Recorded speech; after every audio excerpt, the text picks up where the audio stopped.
This House now resumes a sit-in. Good morning, everyone.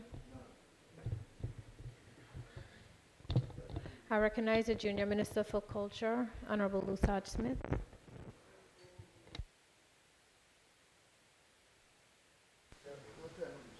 I am prepared today, yes. All right. Let's see how it goes.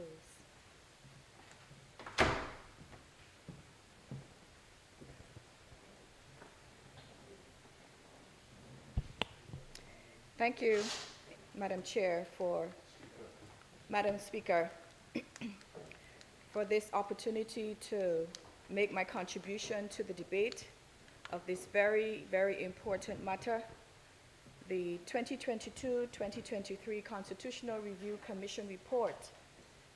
Madam Speaker, permit me to read from my presentation, as it is very detailed. I do promise as well to be very short in essence of time.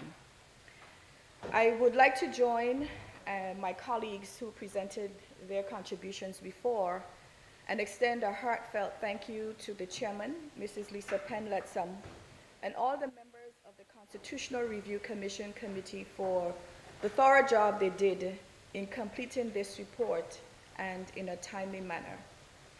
In recognizing the work and the long hours required to complete this task, including traveling from Anegada to Justin Dyke, they toiled the pavement to ensure everyone within the territory and beyond had the opportunity to make their personal contributions to this review. It is through these opportunities for public participation that the public could be involved in shaping the future of this territory. Madam Speaker, it has been 18 years since the last constitutional review and the acceptance of the Virgin Islands Constitutional Order 2007.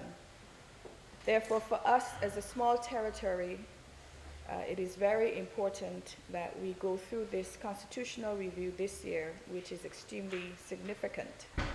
It solidifies that as a people, we are making the right directions for ourselves and moving in the right direction in furthering and advancing the development of growth in our territory. As we deliberate in this Honorable House, on this particular topic, I wish to pause and reflect to remind us of the journey that brought us here. It was a long and often difficult road that has brought the Virgin Islands to this stage in our political development. Ours is a story of hardship, resilience, and determination. Our people had no voice, yet they persevered. Out of hardship, they forged a spirit of resilience that could not be broken. It is a story that continues to guide our work today. Before the March of 1949, Virgin Islanders lived under severe conditions. The collapse of the plantation economy had left our people in poverty in those post-emancipation years, struggling to survive from fishing, farming, charcoal burning, boat building, and other small trade. But our people were determined and resourceful.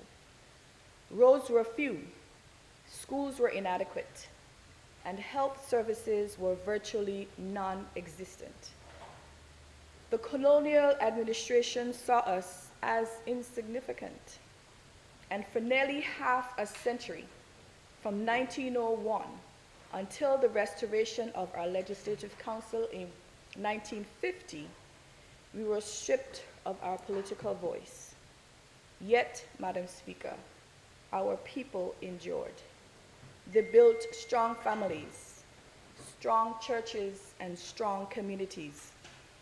They turned hardship into resilience, and that resilience gave birth to the Great March of 1949, which was led by Theodore Faulkner, Isaac Fonseca, and Carlton de Castro, Men and women walked from outlying communities and were brought in on boats from the outer islands to Rotown. They did it not only for better wages and working conditions, but for recognition, for representation, and for dignity. That march, I should say, forced the restoration of this very council, and it laid the foundation for our modern democracy. It was the beginning of our formal journey toward self-determination. And I speak to my honorable colleagues in this honorable house. We are the heirs of that struggle. Each debate we conduct in this honorable house, each law we pass, and each decision we make continues the journey that began with the voices of the people in 1949. And with that legacy comes a duty, an obligation to lead with wisdom, courage, and unity. Today, our legislative priorities must reflect that same spirit of resilience. We must build an economy that is sustainable and diverse so that no Virgin Islander is left behind. We must further strengthen our education system to ensure that our children are equipped to lead these islands into the future. We must further invest in healthcare and infrastructure so that the hardships of the past are not repeated.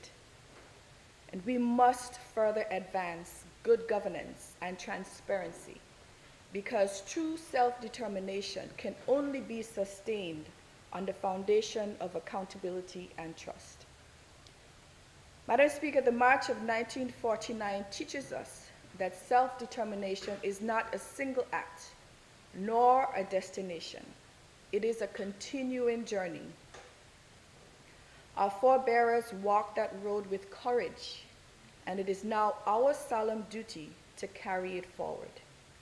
Let us honor their legacy by ensuring that the decisions made in this honorable house truly serve the people of the Virgin Islands.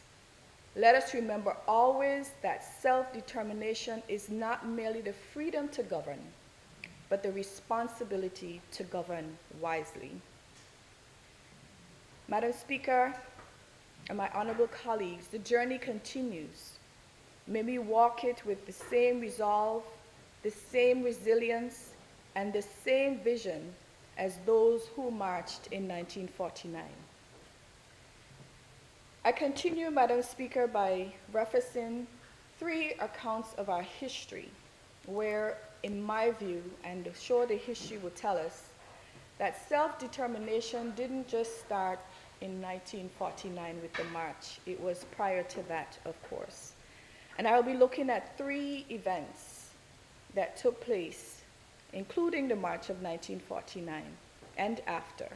But there was one particular one which showed the feisty nature of our people, and that was the 1853 cattle tax riot. The 1853 cattle tax riot in the British Virgin Islands, which was in Rotown, was triggered by a sharply increased head tax on cattle imposed in the mid-1853. It was a tax that fell hardest on the peasantry, which comprised of mostly black or African smallholders, and by a background of post-emancipation economic decline, death, and hardship. The tax was enforced on the enforced to begin on 1st of August 1853, which was considered Emancipation Day. Protests escalated, authorities read the riot acts and made arrests, violence broke out, much of Rotown and many plantations, some in the outer communities, were burned. The white population fled, troops were brought in, and leaders were punished. Now, what caused this? One, with a long economic decline after emancipation, plantations were unprofitable. Many people were indebted, and substance or cash incomes were fragile. This set the scene for social unrest. 2. A punitive or cattle head tax and a large increase in 1853. In June of 1853, the legislature approved an increase short of 50% in the per head cattle tax to raise revenue for public works. That made a basic livelihood costlier for the peasants, who were the main cattle owners and who relied on cattle sales for cash. 3. Extremely poor timing and heavy enforcement. As I mentioned, the tax was to take effect August 1st, 1853, Emancipation Day, which many saw as an insensitive and provocative. When the laborers marched to Rotown to protest, authorities immediately read the Riot Act and arrested leaders. That police response escalated tensions into open violence in the island. And 4, popular mobilization and escalation. What began as a protest swelled into a mass movement. An estimated amount of 15 to 2,000 people were present, after which several constables and magistrates were attacked. Much of Rotown was burned, plantation houses, cane fields, and mills were destroyed, and almost the entire white population fled to the nearby St. Thomas, U.S. Virgin Islands. Military assistance from St. Thomas and the British troops from Antigua were used to suppress the disturbance. Now, aftermath and repression, the authorities arrested and tried many ringleaders. Historical accounts note the lengthy imprisonments and executions. And the riot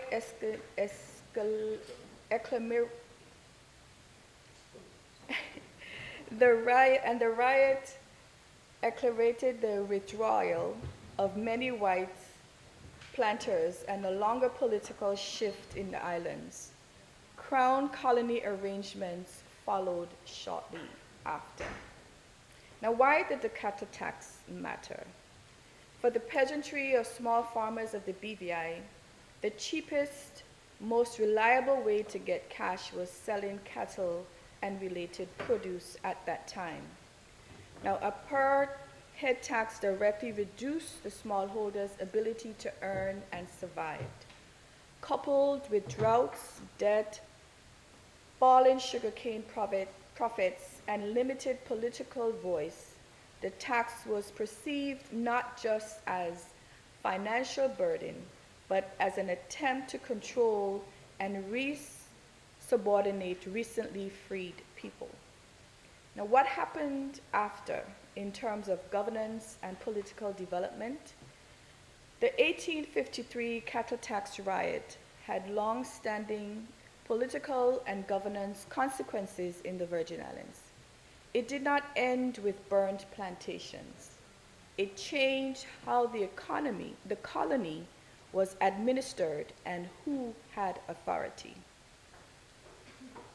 The main sequence of political and governance outcomes are as follows. 1, the collapse of planter-led governance.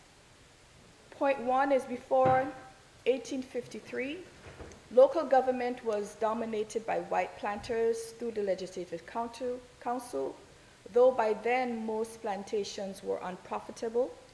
The riot forced nearly the entire white elite to flee, many permanently by relocating to St. Thomas.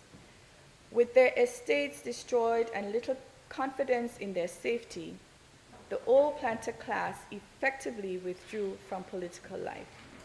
This meant that the old system of governance based on planter oligarchy lost its foundation. 2, crown colony governance imposed.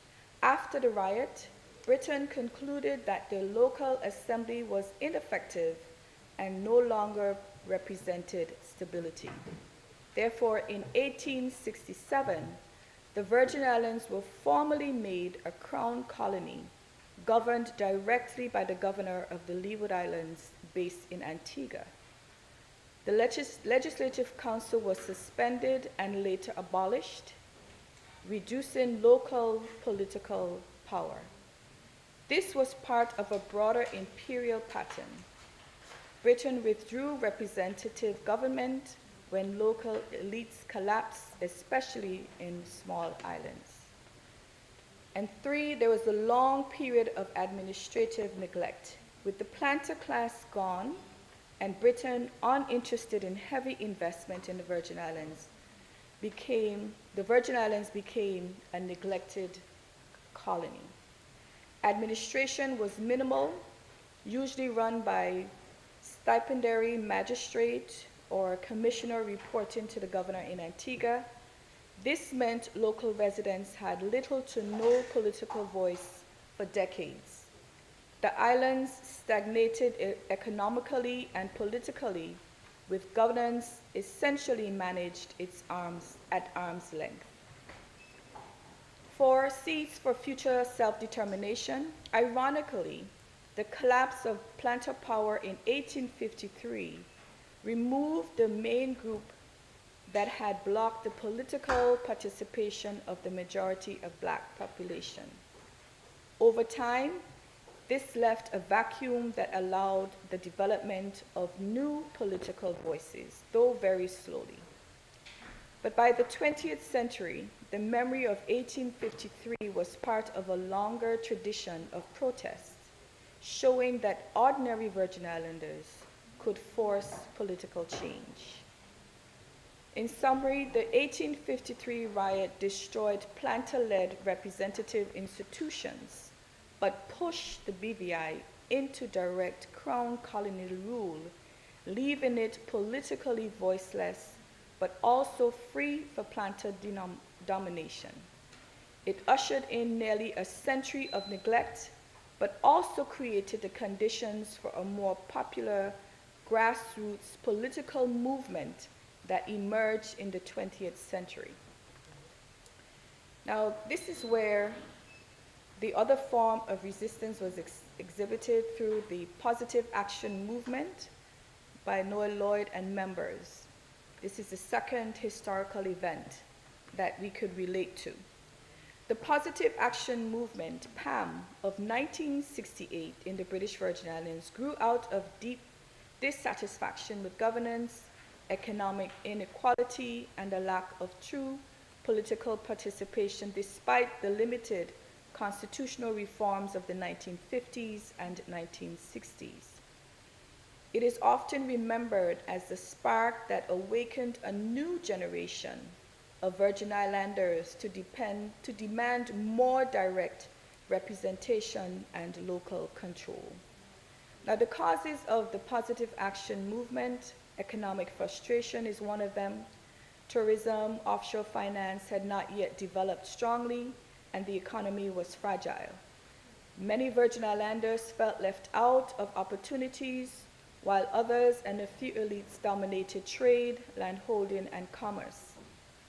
2, political stagnation and limited democracy. After the reintroduction of the Legislative Council in 1950, progress towards full self-government was slow. Real executive power still rested with the governor as the representative of Britain. In 1967, Constitution granted ministerial government, but locals still felt that decisions were being shaped externally and that economic development plans didn't benefit the majority. 3rd, leadership vacuum and generational change. Many young, educated Virgin Islanders returning from abroad were dissatisfied with cautious politics of older leaders. Fiery speakers and activists, including Theodore Faulkner, a key figure in earlier activism, inspired young leaders like H. Laverty Stout, Willard Wheatley, R.T. O'Neill, and others who came later to push for stronger local voice.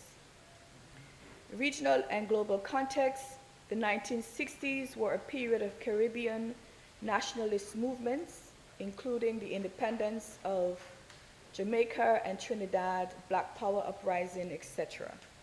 And of course, radio, migration, and education abroad exposed Virgin Islanders to new ideas about self-determination.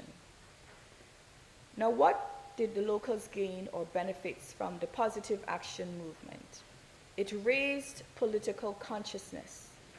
The movement educated ordinary people about their rights and the importance of holding leaders accountable. Public meetings and rallies gave voice to frustration and created a stronger sense of national identity. They challenged the status quo. The positive action movement criticized government spending priorities, making issues like fair land use, wages, opportunities part of public debate. It forced mainstream politicians to respond, to grassroots concerns and strengthening democracy. And because of this, there was a shift in political leadership. The agitation of 1968 helped prepare the ground for new political parties and leaders, notably the Virgin Islands Party led under Lavity Stout. These changes led the foundation for more representative politics. The activism of the positive action movement reinforced calls for stronger self-government. Over time, this contributed to gradual constitutional advances, the 1976 Constitution, which expanded ministerial powers. In summary, the positive action movement of 1968 was caused by frustration with economic marginalization, slow political reform, and a desire for self-determination. Locals benefited by gaining political awareness, stronger representation, more competitive party politics, and the beginning of modern self-government. The final historical event that I want to share that relates to this in terms of self-determination. The Nottingham people of Longlook, which will be celebrating 250-year anniversary in June of 2026.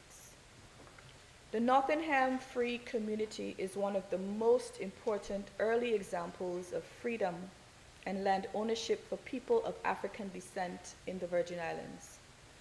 The Nottingham Free Community of 1976 was born when Quakers, Samuel and Mary Nottingham, freed their 25 enslaved Africans and gave them land, creating the first free African community in the BVI.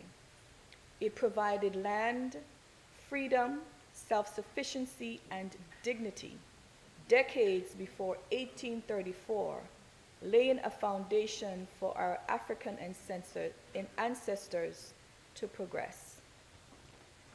In summary, the Nottingham Free Community, its origin, in 1776, Samuel and Mary Nottingham, Quaker planters on Tortola, decided to free their slaves. The Quakers were already questioning the morality of slavery. The Nottinghams not only granted freedom, but also gave land to those freed. The settlement became known as the Nottingham Estate, and later the Nottingham Free Community. Now, what is the historical significance of this? It was established almost 60 years before the abolition of slavery in the British Empire. This act made it the first free African community in the British Virgin Islands. And it showed the fact that black communities or free black communities could sustain themselves long before emancipation. Then the benefits of the free people, they were landowners or land ownership. The freed families received plots of land to continue to farm. Land ownership gave them economic independence, unlike most enslaved or free blacks who had to secure access to land in other Caribbean countries. Now, this situation also creates an example of how descendants of African enslaved persons could own land in the BVI, and that they did after the Estates Encumbered Act also facilitated it in due course. Two, there was self-sufficiency. they were able to grow food, raise livestock, and support themselves without depending on the existing plantations. And this created a measure of stability and resilience. Unlike enslaved people elsewhere, the Nottingham freedmen could legally live as free people with rights to property. There was community building. They developed their own social and cultural networks, passing land and traditions to their descendants. The community became an early example of independent Black life who owned land and other resources in the Virgin Islands. I said those things earlier, or what I said in premising my contribution to the various recommendations, to show that we did not just start talking about self-determination. We're here to this point. And the fact that our history shows the resilience and the resourcefulness of our people leading up to where we are today, where we are determined to head into some form of self-determination. History speaks for itself to show that a people of Virgin Islands background, that we are well deserving of this self-determination, whatever that self-determination looks like when we decide as a collective people where we are heading towards as far as our future destination. So today we are now looking at our next constitutional review, and we are, as according to the presentation made by the Honorable Premier in the beginning of the debate, that this particular constitutional review will focus on leading our charge towards self-determination. So my contribution again to the report, Madam Speaker, I will mention a few. I did delete some in the essence of time, but I will contribute to a few of the recommendations at this point. Recommendation number 1, transparency and public consultation,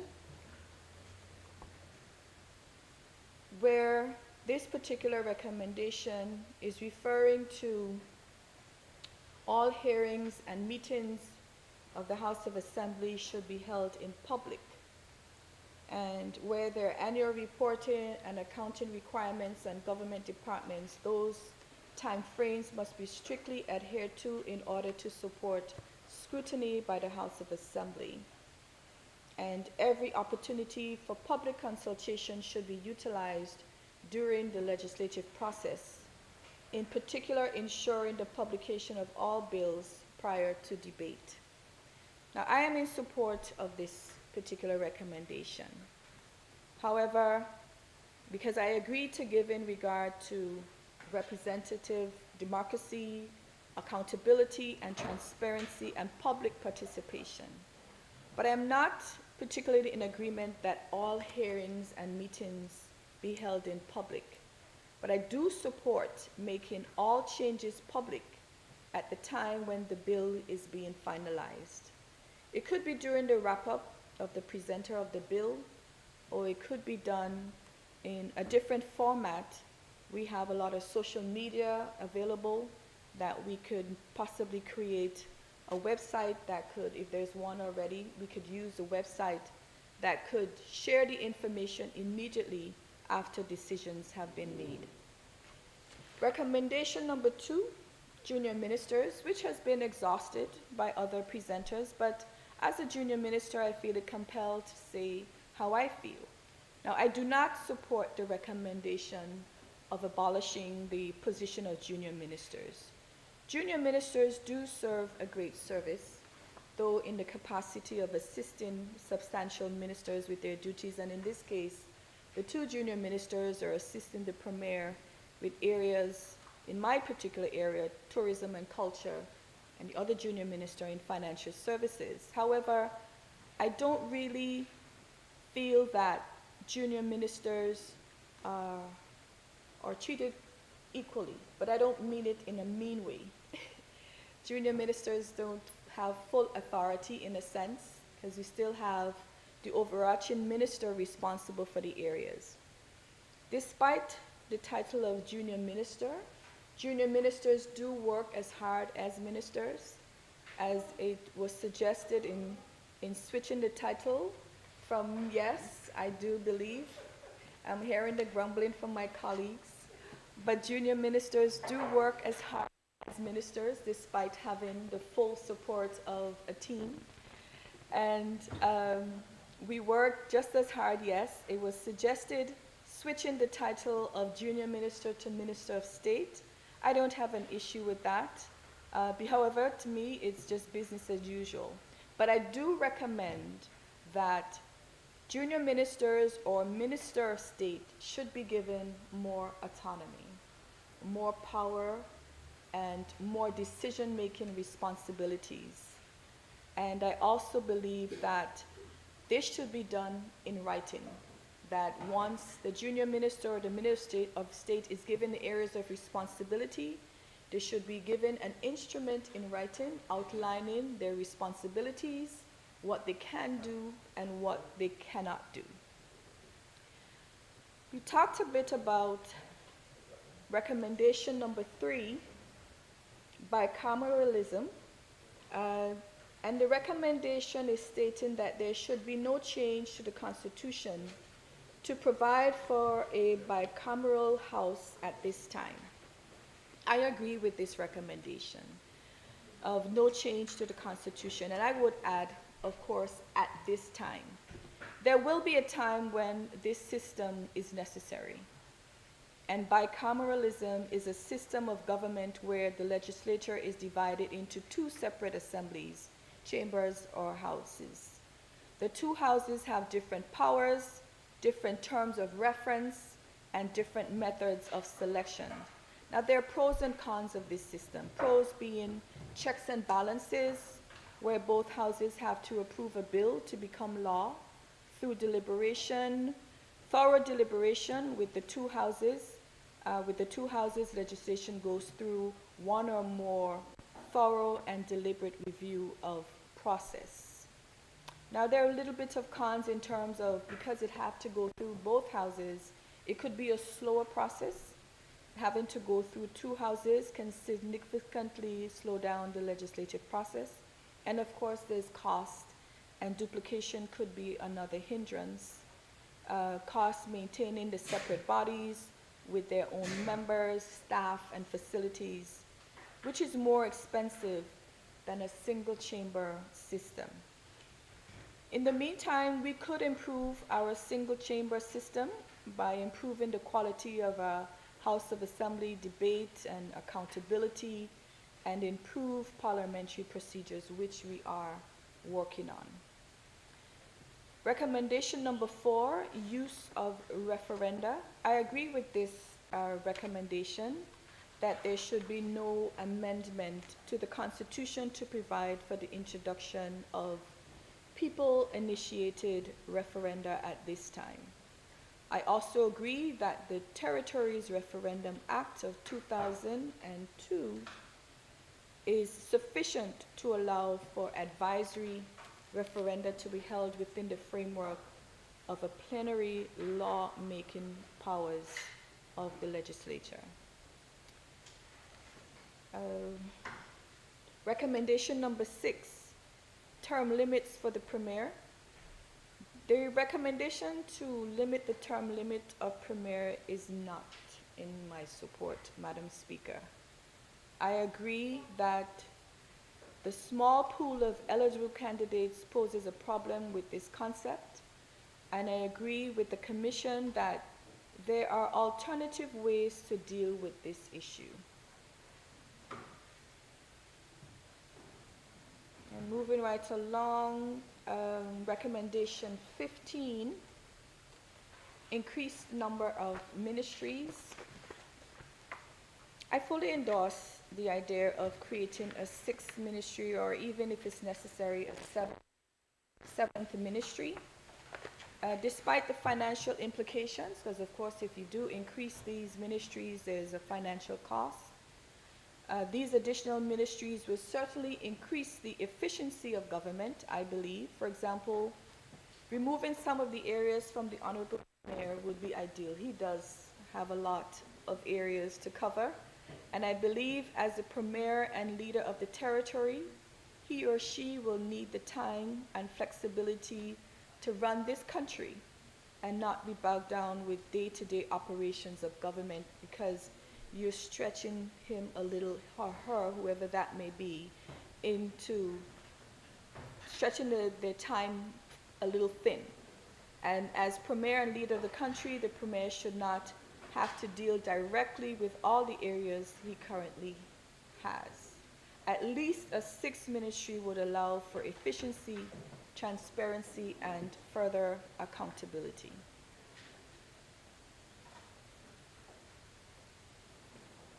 I jump straight over to recommendation 25.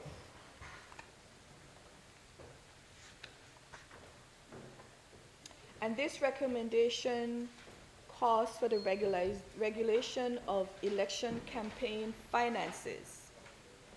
Raising funds for campaign is a matter of concern indeed. I support regulating campaign finances. Financing a political campaign could be very daunting and may intimidate persons who have the desire to contest an election, but might feel intimidated to do so due to the lack of funds. And by controlling the funds for campaign will allow the equality of all candidates a fair chance. And the election bill, which has been laid in the House, should address establishing an elections commission whose power will govern the development of regulations separate from the governor. So I do support regulating the elected campaign finances. I'm almost there, Madam Speaker. Just two more recommendations. Recommendation 31, next steps towards self-determination.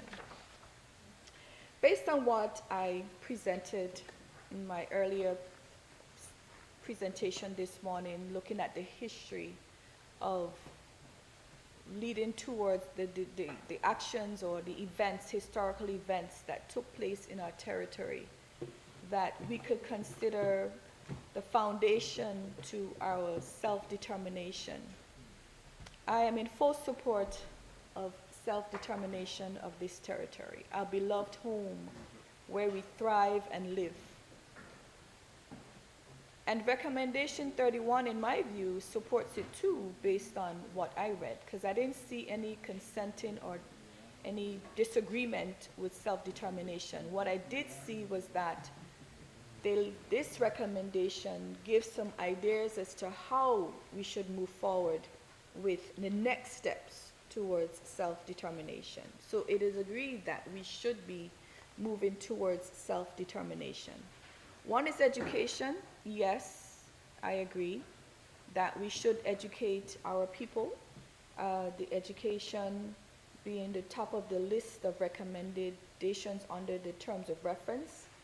But I also want to put the onus on our populace that they too could educate themselves by reading all this history so that they can get the background as to why we're going in the direction in which we're going, and to ask questions, and to realize that no question is silly and no question can't be answered, because it is only by asking questions that you will be educated to help you to make an informed decision when that time comes. The other step mentioned was greater autonomy of governance with greater accountability. The need for better financial stewards is a phase the Commission heard regularly toward, along with their acknowledgement that there was a trust leadership issue that needed to be overcome.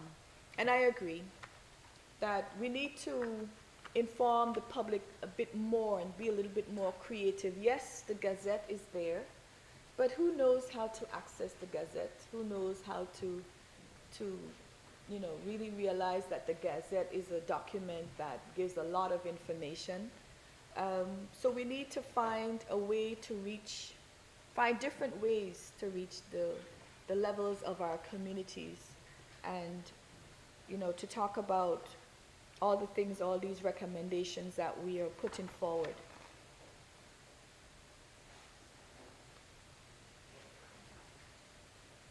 And there is another next step that pertains to a diminishing role of governor representing His Majesty as the constitutional head of state on the one hand, and the enhanced role of the Premier as the elected head of government on the other hand. And they said that this could be achieved, for example, by a further reduction in the governor's reserved power, special responsibilities, and some discretionary powers, and enhanced constitutional requirements for the governor to consult the Premier. I agree with that. Better planning, yes. The fact that we have a national development plan is okay, but we could do a bit more in terms of planning for our territory. It says here, better planning. There are multiple recommendations that when analyzed, were all grounded in the need for responsible planning. And some of them include an urgent population study to be undertaken, the adoption of an effective succession planning ideology, including a regulated or monitored strategy that ensures that an adequate number of Virgin Islanders are prepared, qualified, and promoted to assume key positions. And also the other next step is recommending or assessing the wishes of the people.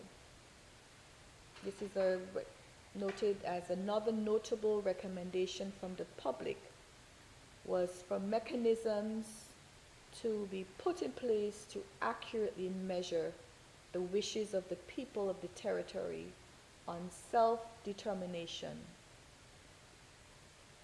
but following a period of fair and unbiased education. There is education again.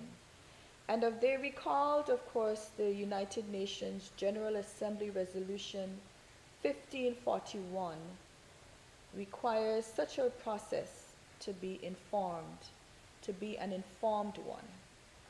And noting the United Nations General Assembly Resolution 1541, where it also informed that the United Kingdom, our parent country, was responsible for ensuring that we were prepared to get to this particular stage of self-determination.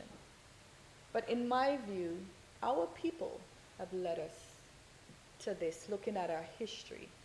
They started this process of self-determination way, way back, before emancipation period, before the March of 1949.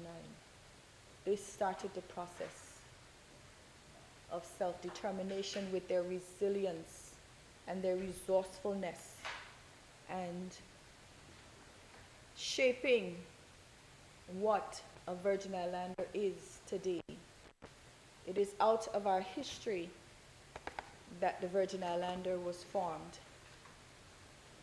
So with that said, Madam Speaker, my final recommendation that I want to talk about today is recommendation 54. And that one looks at local government. And recommendation 54 looks at establishing district councils. Now, I am a strong supporter of establishing district councils.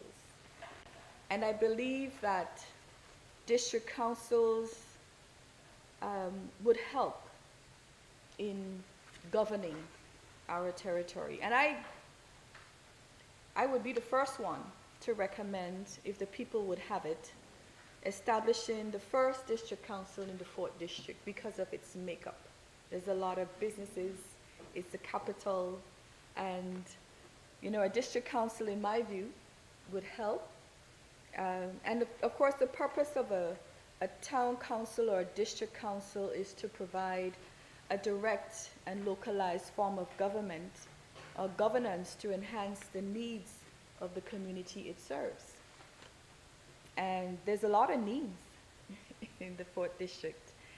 And there are benefits to a town council. It enhances local representation, it improves local services, fosters community development, and the promotion of community spirit. If the people are allowed to have a say and to be more involved in their community, I believe we'll have a better Virgin Islands.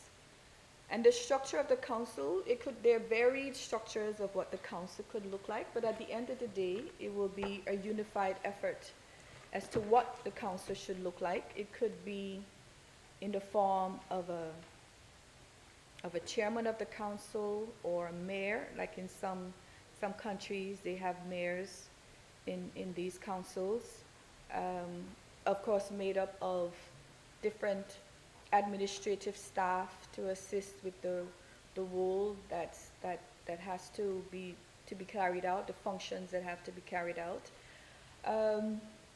The persons could be elected or nominated members of this council. And I believe there are fewer disadvantages to town councils in my view. One could be lack of public interest and increased workload of the persons, because sometimes you have a council but there's only but a few working. But that's my view on the town council. And if the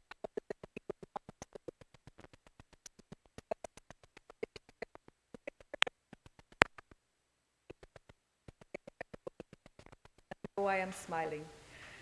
So, Madam Speaker, with that said, I would like to end my presentation this morning by giving a special thank you to Mrs. Bernadine Louis, because when I reached out to her and said to her that I wanted to give some background, and I specifically asked about the cattle riot of 1853 and the Nottingham estate and the march, the Noy Positive movement, and she was able to provide me with the resources which I am grateful for.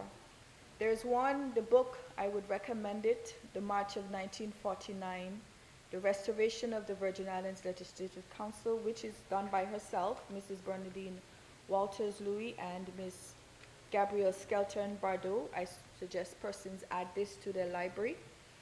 And she also gave me excerpts of a book done by Mr. Harrigan and Ms. Valak, The Virgin Islands Story. And there's a chapter 9 that talks about two words, self-government. As I said, this self-government and self-determination has been discussed for many, many years, way, way back, way, way back. So it's nothing new for us. And we're still discussing it, I'm told, but we will get to that point. We need to now, I agree, honorable senior member of this honorable house, we need to now take the next steps to get us to where we need to go and to achieve what we need to achieve after all that we have been through as a people. The resilience, it continues. We are still a resilient set of people. And we shouldn't be afraid. We shouldn't be afraid compared to what our foreparents went through back in the days and to what we have today, the quality of life that we have today. The next step is self-determination. I said it. With that said, Madam Speaker, I thank you for the opportunity to make my contribution to this very important debate. Thank you. I now recognize the Minister for Education, Honorable Shari De Castro.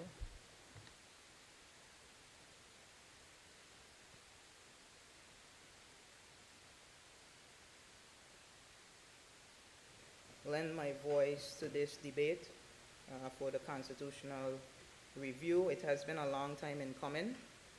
And Madam Speaker, I want to ask your kind permission to refer to my notes, as I have taken stock of this very vast document, and I want to be able to expound and speak with a sense of purpose and clarity. Madam Speaker, honorable members, and by extension the entire Virgin Islands, I have to confess that I thought long and hard about what I would say today, because I firmly believe that this constitutional review is not just another item of business on the agenda, Madam Speaker. It is not in any way routine or anything of the sort. It is weighty, and so the weight of it has been on my mind, because I believe that what we discuss here today, and as we go into committee, it carries the future of this territory in its hands. And so we have to be very careful, yet audacious in our approach. Madam Speaker, I know I had to approach this moment in a way that speaks to who I am as a leader, and ultimately the kind of Virgin Islands that I believe we must become, the one that we must build. So, Madam Speaker, I know too often our public debates have become very combative, even in this House, rather than collaborative. And I firmly believe that we have a responsibility to ensure that we seek to establish a common ground on matters such as the Constitution. Madam Speaker, these matters should not divide us. More than anything else, it should bring us together with a collective mandate of representing the people and in the best interest of the Virgin Islands. So, Madam Speaker, at heart, I do not believe in any way that this discussion around the Constitution is about party, nor is it about personalities. It's not about individuals, Madam Speaker. It is about people, the people of the Virgin Islands, and it's about the vision that we cast and about the destiny that we ultimately want to achieve as Virgin Islanders. Madam Speaker, that is why today I'm not only going to speak about where we are now, but I'm going to draw some references to where I think we need to go as we continue to develop and grow as a territory. The Virgin Islands of tomorrow, Madam Speaker, will be shaped by the decisions that we make today, specifically in regard to the Constitution review, Madam Speaker. The debate that takes place on the floor, but most importantly, the one that takes place in committee, Madam Speaker, is ultimately what will decide the future of the Virgin Islands. So, Madam Speaker, that is why I believed it was important to seek to be intentional about my comments today, because I believe that, words are powerful, and when we speak today, whatever we speak can ultimately be prophecy. It could ultimately determine and dictate the future of the Virgin Islands and bring it into being. So, Madam Speaker, that is the context of where I want to start today, and I'm going to expound using my own personal experiences to seek to solidify my position on this Constitution review. So, Madam Speaker, if I were to use one word to describe myself, I always use the word audacious, and it's because I believe that audacity has always carried us as a people forward. Madam Speaker, if we think about where we came from, when we realized that we were once dismissed and labeled as a bird sanctuary, Madam Speaker, and when you consider where we are today, how far we've come, I believe that we are a living testimony that a small dot on the map can rise to global significance. That's what we've done, Madam Speaker. We have taken what others saw as insignificant and we have made it invaluable. Look at the Virgin Islands today. We have proven, Madam Speaker, that our destiny is not defined by labels, Madam Speaker, but visionary leadership and resilience, Madam Speaker. And ultimately, I consider Virgin Islanders to be a determined people. So, Madam Speaker, I want to speak a bit about the journey that got us here and ultimately the journey that changed us, because I believe that our inherent journey throughout the years, throughout the decades, really has shaped us as a territory that punches above our weight. We say that a lot, but we see it, Madam Speaker, because the voices of our people has transcended and echoed far beyond our shores, Madam Speaker. This society is not dictated, the worth of it is not dictated by its size at all. But you can see the strength of our character as the Virgin Islands, and our reach is influential beyond these borders. So, Madam Speaker, I want to use a metaphor. I really believe in imagery and description to help persons to understand and to drive a point home. And so when I was seeking to think about how to string this all together in terms of my presentation, I chose to use the imagery of a vessel. So, Madam Speaker, I want us to imagine for a moment the Virgin Islands as a great vessel on the open sea. Every ship that sails needs two things, and I'm going to speak to those two things. One, a keel, and two, a compass. So, Madam Speaker, in the context of this debate, the keel, as we understand it, runs deep beneath the water. You don't see it, but it holds the ship steady. It's vital. It's a huge part of the vessel, and it ultimately prevents it from capsizing. So when the waves come, when the storms come, ultimately this keel is what steadies the vessel. And so, Madam Speaker, I believe that keel for us is the Constitution. It's the framework that keeps our democracy upright, Madam Speaker. And if you look at it, no ship survives without a keel, but it doesn't survive with a keel alone. The second thing that I want to speak about, Madam Speaker, is a compass. Every vessel needs a compass. And so this compass, Madam Speaker, I believe is the direction. Where do we intend to go? What do we want to be? What do we see on the horizon for the Virgin Islands? What does the Virgin Islands look like 20, 30 years from now? That is the compass, Madam Speaker. And so today in the debate, I want to examine both. I want to ask two critical questions that will frame the basis of my remarks. Is our keel strong enough for the seas ahead? That's the first question, Madam Speaker. And the second, is our compass pointing toward the right horizon? That's the second question, Madam Speaker. And I'll elaborate because, I was thinking a little more intricately about the whole vessel metaphor, and it brought back something to mind that is etched in the experience of the Virgin Islander, Madam Speaker. Let us not forget, as a people, our story began on ships. Vessels as well, not of our choosing though. We were shackled in the hulls, tossed on the tides of the transatlantic slave trade, and we were ultimately torn from our homeland and brought to these shores, not in pursuit of destiny, but in chains of despair. So when I think about that vessel metaphor that I'm using, it links back to slavery, it links back to our inherent roots and our beginning. And Madam Speaker, what I appreciate is that while we experienced that, it did not define us. It shaped us, but it didn't define us. So, Madam Speaker, from our suffering, we learned survival. And from our survival, strength was birthed. And from strength, a society was born that is determined never to ever allow anybody else to decide to steer our vessel. We will not allow persons to dictate where we go and how we go there. And, Madam Speaker, we will not be steered by the will of others. It doesn't matter who it is. We intend as Virgin Islanders to decide our own destiny. And this is because our foreparents, Madam Speaker, who arrived here in the Virgin Islands as cargo, became captains of their own fate.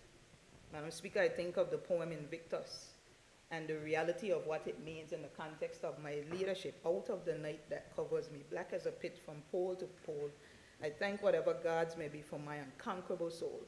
In the fell clutch of circumstance, I have not winced nor cried aloud. Under the bludgeonings of chance, my head is bloody, but unbowed. Beyond this place of wrath and tears looms the horror of the shade, and yet the menace of the years finds and shall find me unafraid. It matters not how straight the gate, how charged with punishment the scroll. I am the captain of my fate. I am the master of my soul. And so, Madam Speaker, I inherently repeat that poem because I believe that it is entrenched in the spirit of the Virgin Islander. So, Madam Speaker, as I said, we will not, as Virgin Islanders in this constitutional review, let our keel weaken or our compass spin aimlessly. We have some methods before us, some recommendations before us, and I believe that when we consider our approach, it should not only be personal, but it should be reflective of the journey of our ancestors. And so, Madam Speaker, we have to make sure that we do not endanger the future of Virgin Islanders yet unborn, even as we reminisce on the legacy of those that went before us. Madam Speaker, so I entrench this metaphor of the vessel, and I do it deliberately because ships once carried us here against our will, but we must choose what kind of vessel we are building for ourselves. That is what I believe this constitutional review is about today. What type of vessel do we believe the Virgin Islands must be to traverse the waters of the world in economy, in education, in infrastructure, in innovation, whatever the industry may be? What type of vessel will we build as we look at this review of this constitution? So, Madam Speaker, I believe that this moment is so serious, and as one of the 13 elected members in this House, I don't take it lightly, this responsibility that is placed upon us today. And we must realize that what we decide here as we go into committee and as we progress with negotiations will last far beyond this current term of office that we are in. So it has nothing to do with politics. It has to do with the future of these Virgin Islands. And so I put forward my contribution today, Madam Speaker, not in a partisan way, not regarding my own personal interests, but more so, Madam Speaker, I do it with a principle of stewardship because I believe that I have a responsibility to safeguard the inheritance of future generations. Madam Speaker, as stated before, the last time we reviewed our Constitution was 2007.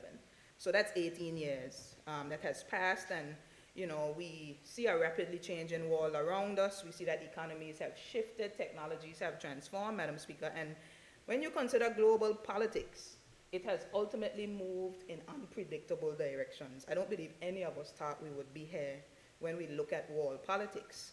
And so we have to ask the question whether the 2000 framework still serves us in 2025, and ultimately whether it is suitable to continue to serve us in 2050. My position is that it is not. I believe that it requires amendments, and I will speak to some of those shortly. So, Madam Speaker, I am happy to be a part of this work of nation building, and I firmly believe that if we get this Virgin Islands Constitution right, all of us in this House would be able to rest easy, no matter our political fate, because we would have had a hand to play in charting new waters and in opening up new horizons for the Virgin Islands. And we would rest knowing that our children or grandchildren or great-grandchildren will be able to sail into our future with confidence that we designed and destined for ourselves. And, Mr. Speaker, that is the context of the task that we have before us here with this review, and it is the responsibility that, as elected officials, we carry. So, Madam Speaker, I want to speak a bit about what is at stake, what does this process matter, why does this process matter so deeply, and what do we stand to lose or what we could potentially gain depending on the decisions we make. And I want to highlight it in a few general points that I believe speak to the stakes. Madam Speaker, the first one is trust. Trust in government. Madam Speaker, the Constitution is not only a legal document. I believe inherently it's a covenant between the people and those who govern. So us as legislators who have been given the awesome responsibility to govern. Madam Speaker, if the rules are unclear, if accountability is weak, suspicion goes. And Madam Speaker, that has been the atmosphere in many ways surrounding various topics that are mentioned for consideration in the review. But, Madam Speaker, if the Constitution is clear, it demands a level of transparency and fairness, and then confidence is built. So, Madam Speaker, I believe that when people trust their government, everything else, whether it's investment, participation, civic pride, it becomes stronger. It falls right into place. So we have an awesome task before us. We have to restore trust in leadership. And it starts with us sitting in this house. It starts with us refusing to pick partisan politics on matters such as these, refusing to throw jabs across the aisle, because I will not acquiesce to that today, as much as I am aware of certain things that have been said. And the Speaker, today will be solely and wholly about the Constitution. There will be another time to respond and answer to certain matters, especially regarding education. Today, I'm speaking as an at-large representative in this honorable house, first and foremost. Madam Speaker, the second strong point in terms of the stakes that I want to make is governance. Madam Speaker, it is a fact. Power unchecked becomes dangerous. What the people are asking for, Madam Speaker, is not difficult. In fact, I believe it's obligatory of us to realize the strength of governance. Because we have seen this truth, Madam Speaker, throughout history, across the world, that power that is unchecked could be dangerous, and we've seen the result of it. So that's not what we want for our territory. We want to have good governance and accountability. And the Constitution, Madam Speaker, is what I believe places those checks and balances in place. I don't believe good governance is about crippling leadership. I think it's about guiding it. It's about restraining excess, in other words, don't overdo it. And to ensure decisions are made in the best interest of all. Madam Speaker, it's one of the reasons why I supported the COI, the Commission of Inquiry. I believe there were some things inherently that we allowed to go on for a long time, despite audit reports, despite discussions in the public. And, we were complacent as a government and as a house over successive governments by different political parties. And I think it gave us an opportunity to correct some wrongs and ultimately to become more ambitious and fortify the processes that assist with us being effective in terms of governance. So, Madam Speaker, I'm one who believes in accountability. I do not see it as a burden. I see it as a safeguard. And so I strongly support it. I believe it is the compass needle always pointing north. When you think of that compass, you think of the needle. I think that's what accountability and transparency is. And so, Madam Speaker, that's the second stake that have risen. The third one, Madam Speaker, is economy.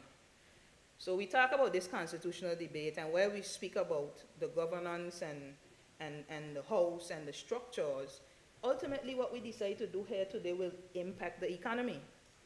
Madam Speaker, investors, entrepreneurs, and citizens alike look to the stability of our institutions. And if our constitutional foundation is firm, investors will have confidence in the Virgin Islands. They will come, they will set up shop, they will build, they will innovate. But, Madam Speaker, if our constitutional foundation is weak, if it does not evolve, opportunities will continue to slip through our hands. And if we are honest, some opportunities have slipped. And we have to use this constitution review process as a means of stopping the bleeding, of creating that opportunity for healing in areas that have consistently proved to be challenging to the Virgin Islands.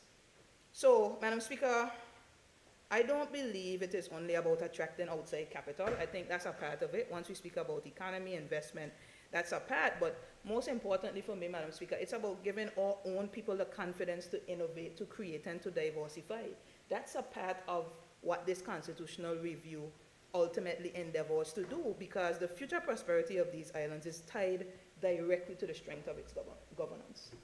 We could talk about everything else we want to talk about, but it is rooted in governance. Madam Speaker, fourthly, when I consider the stakes, I want to reference rights and freedoms. Madam Speaker, in context I'm really seeking to make sure that in very layman's terms, the man on the street, the man in the office, the lawyer, the doctor, the teacher, the student is really able to understand what we're seeking to do here today. So when we speak on rights and freedoms, Madam Speaker, I believe our Constitution is the guardian of our dignity as a people. It says to every single Virgin Islander, in no uncertain terms, that your liberty is protected, your voice is valued, and your humanity is recognized. Madam Speaker, without this level of commitment to rights and freedoms, we become vulnerable. With it, I believe we become strong. So I want to reiterate my stance that the strength of a nation is measured not by the power of its leaders, Madam Speaker. I want to repeat that the strength of a nation is not measured by the power of its leaders, but by the protection of its people.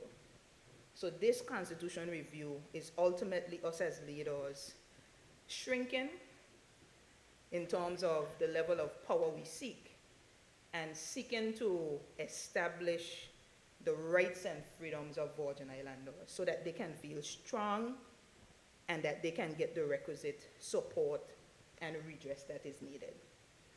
Madam Speaker, the last one, the fifth stake that I want to raise is flexibility for the future. Because this constitution, as I stated before, will dictate the future of the Virgin Islands.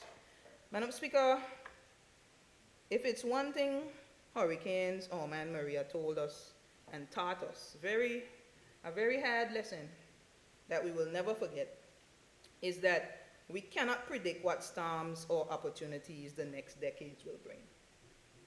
So, Madam Speaker, that is why I believe that this constitution review will allow us to adapt without losing our anchor. I don't want us to take it in a very restrictive context. I want it to be flexible. I don't believe in rigid systems, Madam Speaker. I believe rigid systems break under pressure, but if we have a more flexible system that bends and adjusts and endures, it means that we wouldn't have to keep coming back when we find something to go and amend the Constitution, because we ultimately would have made it flexible enough and we would have had the foresight and we would have sought to future-proof it in a way that helps us to 20, 30 years from now still feel comfortable with the strides and the advancements and amendments that we made in this amendment, Madam Speaker. So, Madam Speaker, this is how I will approach this debate as I go into a few of the recommendations, and I seek to highlight them in the context of my own journey, but even in the context of the larger House of Assembly and by extension the people. I reiterate, Madam Speaker, that partisanship and pettiness has no place in this debate. So with that said, Madam Speaker, I'm going to start on a recommendation that is near and dear to my heart. It has been my own experience. I want to speak a little bit about the concept of at-large representation. Madam Speaker, the Commission's report noted that the issue which drew the highest number of concerns from the public was electoral reform, and in particular, the at-large system. As one who has served in that capacity for the past 6 years, Madam Speaker, into my second term, now I cannot ignore the voices of the people on this point. So, Madam Speaker, for clarity and context, for those listening who may not know, our House of Assembly has 13 members, 9 from districts, each chosen by their district community, constituencies, and 4 at large elected by the entire country, all 9 constituencies. To be elected at large means you must earn the confidence of every single Virgin Islander, not just one constituency. The at-large system, Madam Speaker, I believe is designed to keep our vision national, not narrow, but broad, and not bound to borders and boundaries and districts alone. Madam Speaker, I'll expound. Over the time, historically, representation in our territory has shifted between these systems. At one point, every seat was at large, chosen by the whole country. Later, the system became entirely district-based, ensuring that district voices were heard, and I believe that was extremely important. But over time, concerns were raised about the potential loss of a national perspective and how politics could become narrower, once again tied strictly to boundaries. So, Madam Speaker, with that reality before us, arrived the current configuration of the House that we know today, which is 9 district seats and 4 at large. Madam Speaker, a configuration that was designed not to replace one with the other, but I believe to complement each other. And so I want to speak there because, Madam Speaker, there's been a lot of talk around the viability and the value of the at-large system, but I think it's important for the at-large to speak now. Madam Speaker, I'm going to use another metaphor to help to bring this integration and this complement of the district and the at-large together. Madam Speaker, I believe if the districts are the roots that keep us grounded as a territory in our communities, then the at-large are the canopy that stretches over the whole forest, holding it together. So, Madam Speaker, there's a balance between the roots, the connectedness to the community, and that's important. It shows the strength of who we are. We're able to inherently in small communities be able to interact. The roots represent that outreach, that interaction. But, Madam Speaker, if we think on the canopy, nobody wants to be in a forest where there isn't a canopy because the sun will mash us up and melt us. So the at-large, Madam Speaker, is that canopy that stretches across the entire territory, ultimately providing that type of oversight, that national perspective and responsibility. And so I believe inherently that both the district and the at-large is a critical part of how we should move forward as a territory. Madam Speaker, it is for this reason that I chose to run at large. I'll speak personally, I'll speak for myself, because I believe in the bigger picture. I believe in unifying people, and I believe that the at-large role was the best possible space that I could endeavor to accomplish that. So, Madam Speaker, we must be honest though. In a house where 9 out with 4, at-large members often find themselves carrying the mandate of the whole territory, but without equal footing in resources or influence. I want to spend a little bit of time there. Consider this, Madam Speaker. To put it into context, district representatives received direct budget allocations to serve their communities. Yes, Madam Speaker, I'm going there. At-large representatives received none, nil, 0. Madam Speaker, since I hear my colleagues speaking, I'll explain the most we've ever gotten after we fought so hard. So, the district representatives received upward of $200,000. And the last time we made representation, you know how much we get? 40,000. And I was so perturbed by the decision, I didn't spend a cent of it. 10,000 were mine. I found it to be dismissive and unprincipled. I didn't touch it. And Madam Speaker, I'm raising this because we have to respect the value of every single representative in this house. And I've been here for 6 years. I've been silent long enough. It's time to speak. And I'm speaking for the advancement of the house and for the respect of individuals who the people elected. And because I like metaphors, I'll use our next one to encapsulate this specific point. Madam Speaker, being an at-large representative is like asking a fisherman to bring in a catch, but giving him no net. I'll repeat that. Being an at-large representative as a standalone, without any ministry, without any portfolio, is like asking a fisherman to bring in a catch, but giving him no net. I don't know how we expect us to be fishers of men when we don't have net. People of the Virgin Islands, you really have to consider these things. I respect the expectations of at-large representatives, but when we look at the budget, let's use that force as the primary example of how at-large representatives must participate in the territory, specifically as an example in terms of infrastructure. And you'll see by design, there's absolutely no way for us to participate. So, Madam Speaker, these are things that needs to be addressed.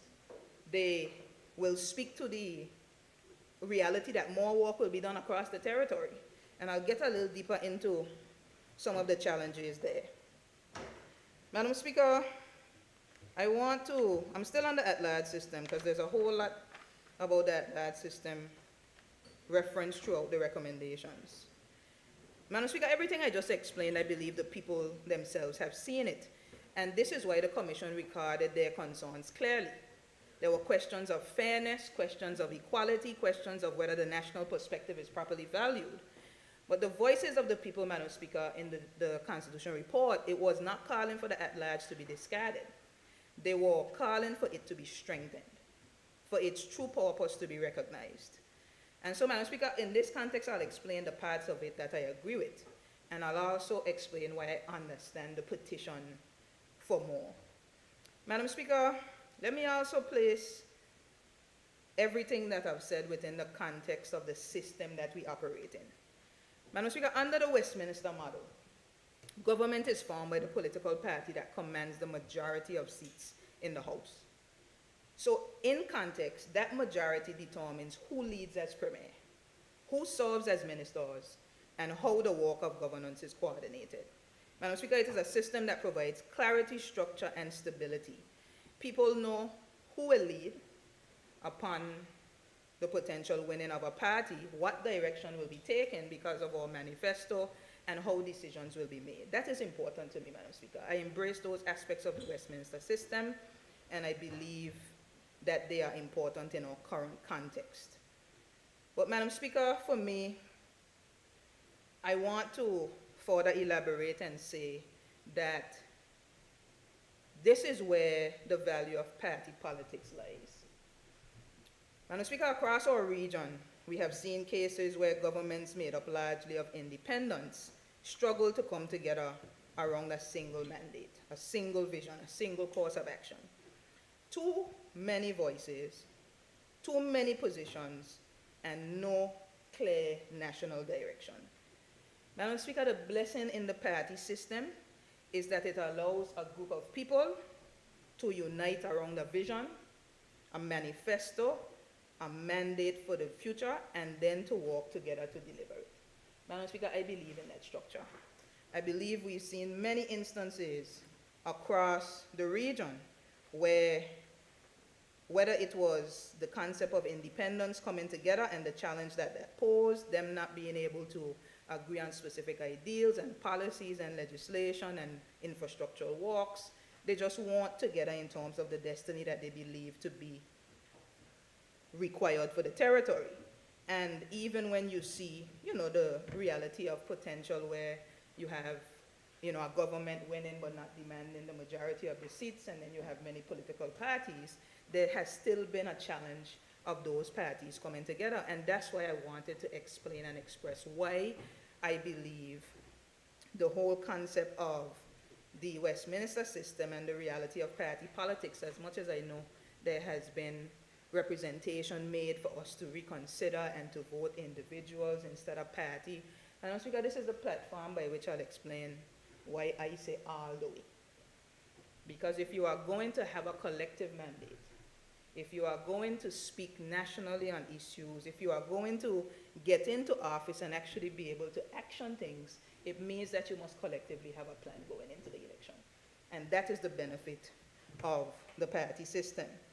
Madam Speaker, on the point of at large, there were many persons who asked a question that I believe deserves reflection, honest reflection. The question was, should the premier of these Virgin Islands be elected at large? Madam Speaker, I believe the reasoning behind this was very simple. And I'll articulate it in this context because written in the document and through the voices of the people, there was a question: if a premier must command the support of the entire territory, would that not strengthen their mandate to lead the team into the general election and by extension the country? Madam Speaker, that question posed has nothing to do with individuals. It has to do with ideals. It has not a thing to do with personalities. It has to do with principle. And so inherently, I believe because we've been challenged by questioning that national position and perspective, we've heard cries for the Premier to run at large. Now, I'll say this in a joking way to my colleagues, just to add some lightness to the room, especially to my district colleagues. I have so many of them in here. How many of you could run at large? Anyway. No, hear me, I ain't finished. I asked a question, but I got a few more to ask. The same question could be asked of an at-large representative. How many of you can run in a district and win? Because it's two completely different things, you know. The reason I'm raising the question is because my point remains what I've articulated. I believe in a team of people, both district and at large, and I believe in the value of both areas. I believe in the party political system. I believe in the congressional roles and responsibilities, the constitution that supports selection of a leader, of a chairman of a party, and I believe that there is strength in both. And because I am taking that whole team approach, the mandate of the leader is collective among its members. Every single one of us. I'm sitting here as the Minister of Education. I am a vehicle of the mandate of the party that I represent. I am a vehicle and a tentacle of the Premier's position on education. You have the Minister of Works and Infrastructure, the Minister of Lands, the Minister of Health, Tourism, Financial Services, Agriculture, Fisheries. Madam Speaker, I wanted to put that into context to help the public to understand.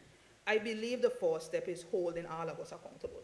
It's not solely and wholly regarding the Premier, but as an at-large voice, I do believe that it was critical for me to expound and explain that position. So, it is ultimately something for us to decide on, but I've spoken to the benefits of both, and I believe that that integrated approach is what I would seek to move forward with, personally. Everyone would have to speak for themselves. Madam Speaker, when we consider the United States, I wanted to put it in context because a lot of us follow the presidential system in the US, and even in that system, governance is still organized through parties. You have the Democrats and the Republicans. So I know there's some confusion generally where people say we want to vote for the Premier, but then there were some positions of the person with the most votes should become Premier. I think that's stretching and reaching because of what I explained earlier. Even in that presidential system, you have parties, and the leader of that party is who assumes ultimately the leadership of a country. All right, Madam Speaker. So, while I've spoken in favor of party politics in the most genuine sense, I will be one of the first to admit that the current practice of party politics has not always been to the benefit of the country. At times, Madam Speaker, one of the things that I detest about most in this House is how poisonous and toxic it has become. And that is not unique to us, I understand that. It's happening across the region, across the world. But Madam Speaker, I want to make something clear. I do not believe that the fault lies in the system itself. I believe the fault is in how we as leaders have chosen to practice it. That's where the shift has to take place. We have to take the responsibility of leadership in this party political type of system more seriously. So, for my part, Madam Speaker, I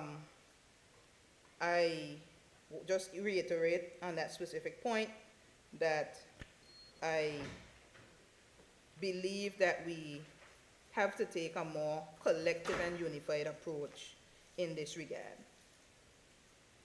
Madam Speaker, I want to move to the more personal context of why I believe the various positions in the House need to be properly articulated and supported. So I'm going to go further, Madam Speaker, and be transparent with this House and with the people, because I question whether I would have been re-elected had I not transitioned into the Ministry of Education, Youth Affairs and Sports before the last general election.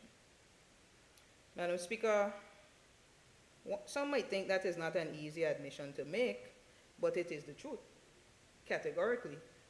Because, Madam Speaker, for a long time in my first term, without a ministry, I felt out of place. I'm going to share my experience. I'm going to be transparent today.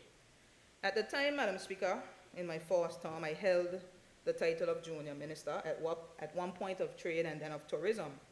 But, Madam Speaker, that role was never fully fleshed out. There was no clear authority, no budget, no office, no staff, no resources. And, Madam Speaker, there are still too many remnants of that currently. And so, Madam Speaker, while I carry the national mandate of an at-large representative, I also carried the emptiness of a junior ministerial role that had no real weight in the executive. The result, Madam Speaker, I was in no man's land, a nomad within the political, legislative, and governmental structure. Madam Speaker, yet the people would still look to me for impact. They would still judge me by results. But, Madam Speaker, if there is no access, if there are no provisions, if there is no framework to carry out your mandate, how can that be done effectively? Madam Speaker, that is the question that we must answer when we look at the recommendation regarding junior ministers. And I want to say that the review questioned this specific role, and I believe in keeping the junior ministers. I want to say that firmly because I see the impact of their role once allowed to function, Madam Speaker. The truth is, Madam Speaker, the position has value. But as I said, without authority and without resources, it becomes symbolic rather than substantive. Madam Speaker, I have two intelligent, well-informed, experienced experts in both tourism and financial services on my team. And it is my hope that this government, within this term, through this constitution review, will ensure that no matter who sits in those seats, Madam Speaker, they have the full authority, they have the full resources to be able to function in their role. Madam Speaker, we can no longer afford just mere symbolism. Not with all the work that we have to do. I always said there's so much work and not enough hands, but we have the hands. Let's use the hands. All governments, on any side, any political party, I believe that the premier, because the junior ministers sit directly under him, has the ability for specific care and attention to be placed on matters, especially when you have subject experts that can ultimately carry that mandate with efficacy. So, Madam Speaker, that's one part of it. Madam Speaker, if we are going to have these positions, let us make them useful. Every member of this House, whether it's district at large, minister, junior minister, we all have a role to play. We are pieces of a puzzle. I remember that was my first campaign motto. And, Madam Speaker, we all have a part to play. The reality is that no piece can be devalued without the picture being incomplete. And that's what I want us to consider here in this House. And, I sit in a ministerial seat now. I have the blessing and the honor of doing that. But I know how it feels to be a junior minister. And I still understand how it feels to be an at-large. But imagine a member with absolutely no additional responsibilities except being an at-large member. They become a figurehead. The people ask them what they're doing, and all they could do is talk. Talk, talk, talk, talk, talk. They can make representation, they could beg, they could plead, but beyond that, what can they do? I believe it's important for us to empower every single individual in this House. I believe the public, the Virgin Islands that we were put here to serve, deserves a system where every representative is equipped to contribute meaningfully. Madam Speaker, I'll close on this point and transition to the larger point, which is still connected on the number of ministers and the number of members in the House of Assembly. It's still interrelated and connected. Madam Speaker, the Virgin Islands Constitution Order under Section 63(2) already makes provision for the number of ministers to be increased by law. So, Madam Speaker, there is no specific recommendation to change this because it exists. But to date, this one area we have never properly assessed or activated. Madam Speaker, as our territory grows, as responsibilities expand, as expectations continue to deepen for the government, we must ask if this present structure still fits, if it's fit for purpose, or do we need to include another ministerial seat, which thereby means increasing the numbers in the House. Madam Speaker, I'm a proponent for it. I think we have to have a bigger conversation around how that looks as you consider the additional 15. What does that mean? But the reality is that the provision already exists. We have to look at the Boundaries Commission. We have to really do the hard work. So it's on paper, but we haven't activated it. And if it's the will of the people and of this House, it is just something that we must seek to do. Madam Speaker, on term limits, recall, and bicameral proposals, I want to, again, shed some clarity there in terms of the position.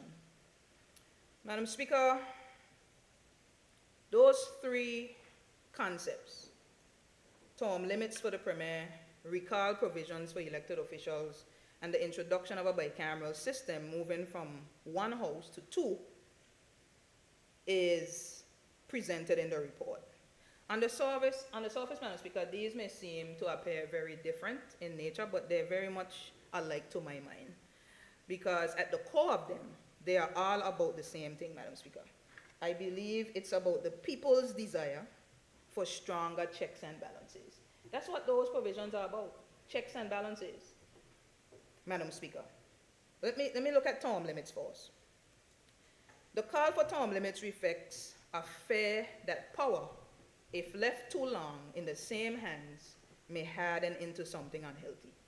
Madam Speaker, that's the concern that the public raised. The concern is about complacency, it's about leaders becoming too comfortable, and about renewal potentially being stifled if that is the case. Madam Speaker, if we are all honest, these are valid concerns.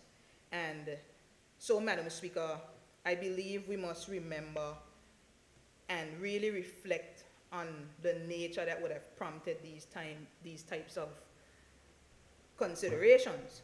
Well, Madam Speaker, as highlighted, I must also say that we have to remember that we are a small territory, and in such a setting, continuity and stability matter. And so, Madam Speaker, the Commission itself said that the abuse of power is not tied to the length of service. It is tied to accountability or the lack of it. So, Madam Speaker, while we may think that term limits may remedy those challenges, it really boils down to integrity more than anything else. And we would want to anticipate that the people that we elect to sit in this House of Assembly are integrous people, and there's the system of the internal party, Congress, and politics, and then by a larger extension, the territorial elections that inherently create an opportunity to dismiss a leader and his entire party and team if we do not feel that that leader is operating effectively. So, Madam Speaker, I personally do not believe in term limits. I believe our system works. I believe that we must execute on our mandate, and the people must test us and judge us and mark us accordingly from the leader down. That is the type of system that we have agreed to be a part of. So in that instance, that is my position. Madam Speaker, on the recall provisions, the call for clear recall provisions comes from a similar place, I believe. It's a demand for accountability in real time. So, Madam Speaker, the people have asked, if we give you a mandate and you fail us, should we have to wait 4 years to respond? That's the basic question they're asking. I give you a job, I feel you're not doing it. Do I have the ability, and should I have the ability, to fire you before the contracted period? Madam Speaker, it's an understandable question, but I think we have to place it into the context of the system in which government actually operates. And this is where I'm going to go off on a little tangent here about the public service. Madam Speaker, an election gives a mandate, but that mandate cannot be judged overnight. It must move through the visioning stage, to the planning stage, to the budgeting stage, and then the execution stage before any results can be clearly seen or measured. So, Madam Speaker, this is where the role of the public service is so important, and this is why I want to spend a little bit of time speaking about it. Because, Madam Speaker, the minute election is over, we are no longer politicians. I heard Honorable Fraser say it the other day. I don't know where we get this term about political interference. I don't consider myself to be a politician. The persons who did not enter the House are still politicians, potentially seeking to put themselves up for our next election. But the minute we are sworn in as members of this House of Assembly, we should no longer be referred to politicians. We should be referred as representatives. We are legislators. We represent people. So I always say that I prefer the word representatives instead of politicians because of the potential negative nature that politics automatically endures and enforces. So, Madam Speaker, out of the members of the House of Assembly, ministers are chosen to serve in the executive. So from the legislature, we always say our first role is to this House, the legislature, and then out of the legislature, the executive is chosen. So, Madam Speaker, each minister must then work in their ministry, its departments, and its statutory bodies to carry out the people's business. Madam Speaker, inherently the task is to turn a political mandate into a policy mandate, into a legislative mandate, into actionable and results-driven mandate. And Madam Speaker, that requires a public service that is impartial, professional, and efficient. Madam Speaker, if the public service itself becomes politicized, then the ability of any government to function is undermined. Madam Speaker, that does not weaken one party or one minister or one premier. It weakens the Virgin Islands as a whole. That is why I say clearly, Madam Speaker, that when you show up to work for government, we should leave party politics at the door. Because, Madam Speaker, at the end of the day, governance is about the daily relationship between ministers and their ministries, between leaders and departments, and between policy and execution. Madam Speaker, that is where the promises made to the people either rise or fall. That's why when we speak about the relationships of ministers and permanent secretaries and heads of departments and public officers, we have to understand it in the context of the system that we have. And I believe that we have to return the public service to its glory. And the glory of the public service is that when a minister or the premier assumes that seat, it's not about the individual. You can have your personal differences. That is your right, but you must check it at the door. When you walk in, your job is to fulfill the mandate of the government of the day. And relationship is key there. Sitting in an office among your team is key there. Any ideation that the minister must somehow sit someplace else and its team must be separate, it's not a practical approach, and it makes you question, why would someone seek to engender that type of environment? That will not get us anywhere. How? Madam Speaker, I understand the current system we are in. I know that we are in overseas territory. I know that we have a governor who is the Crown's representative. I know that we have a deputy governor who by the Constitution, is mandated to be a Virgin Islander. And Madam Speaker, that is important to me. That is something that I am proud of. Madam Speaker, overall though, I need us to understand that the public service are the hands and feet of governance. We expect public officers to carry out the work of government.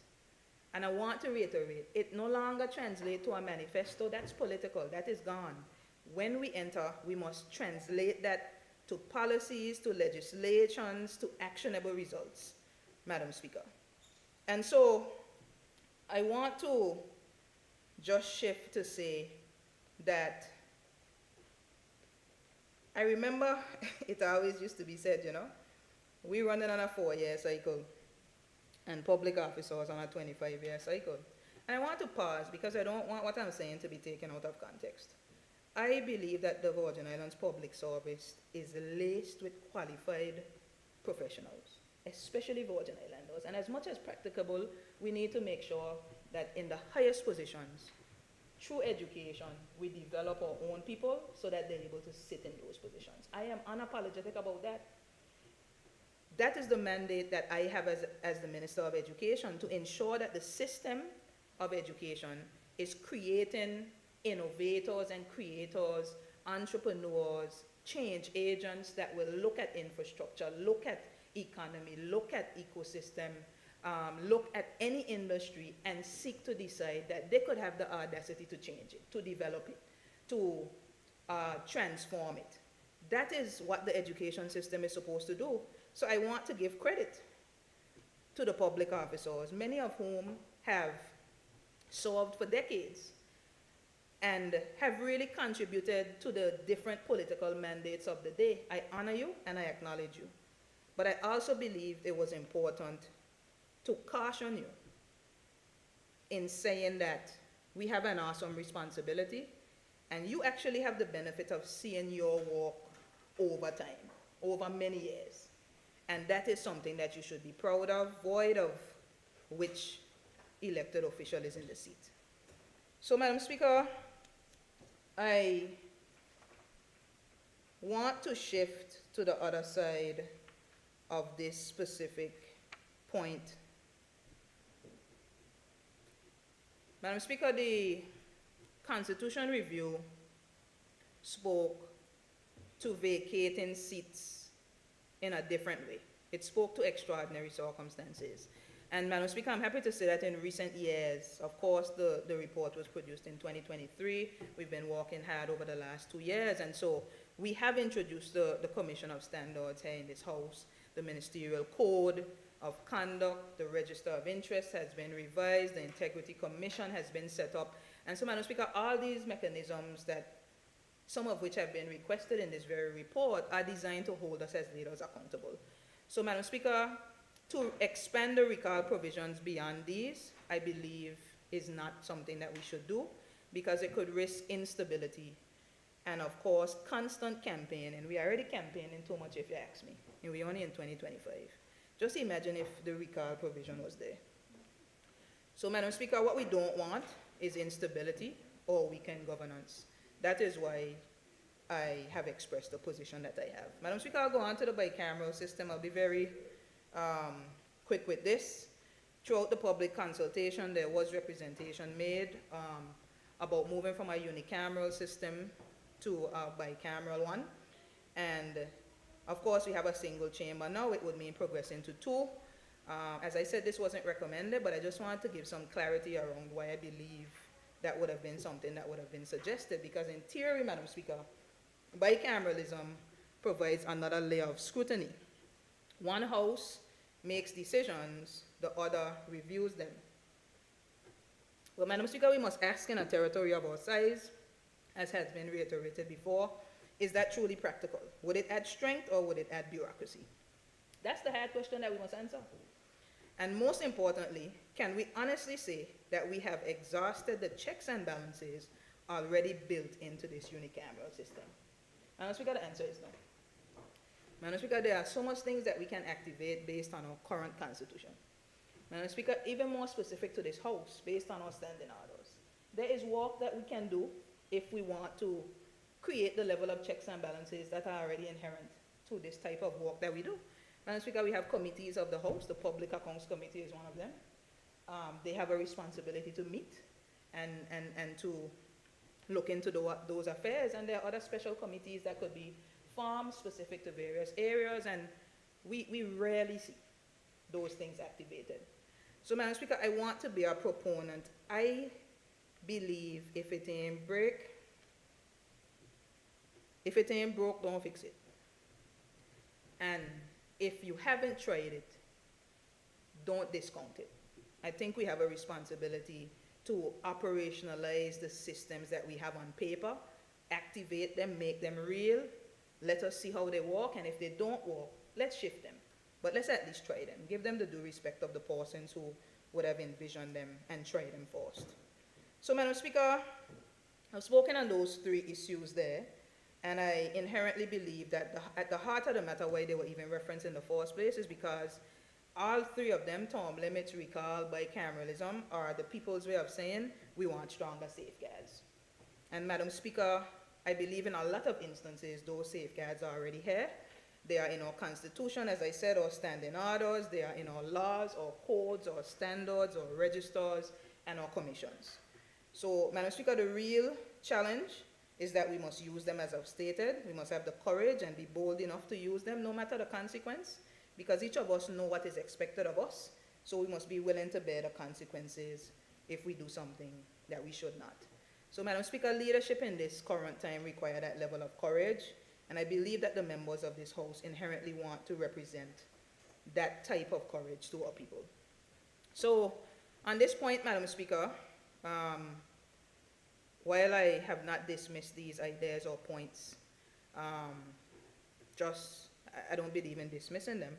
While there have been recommendations to hold off on some of them, I want the people to understand that in making that statement, it's not that we don't believe your concerns are real. I just believe that we have to be practical in our approach, and we must ensure that we operate and enforce accountability. Madam Speaker, the last point on this would be the House scheduling. I want to say unequivocally, it's a suggestion that was made. I agree with it. I believe that this is a measure that can only strengthen our democracy.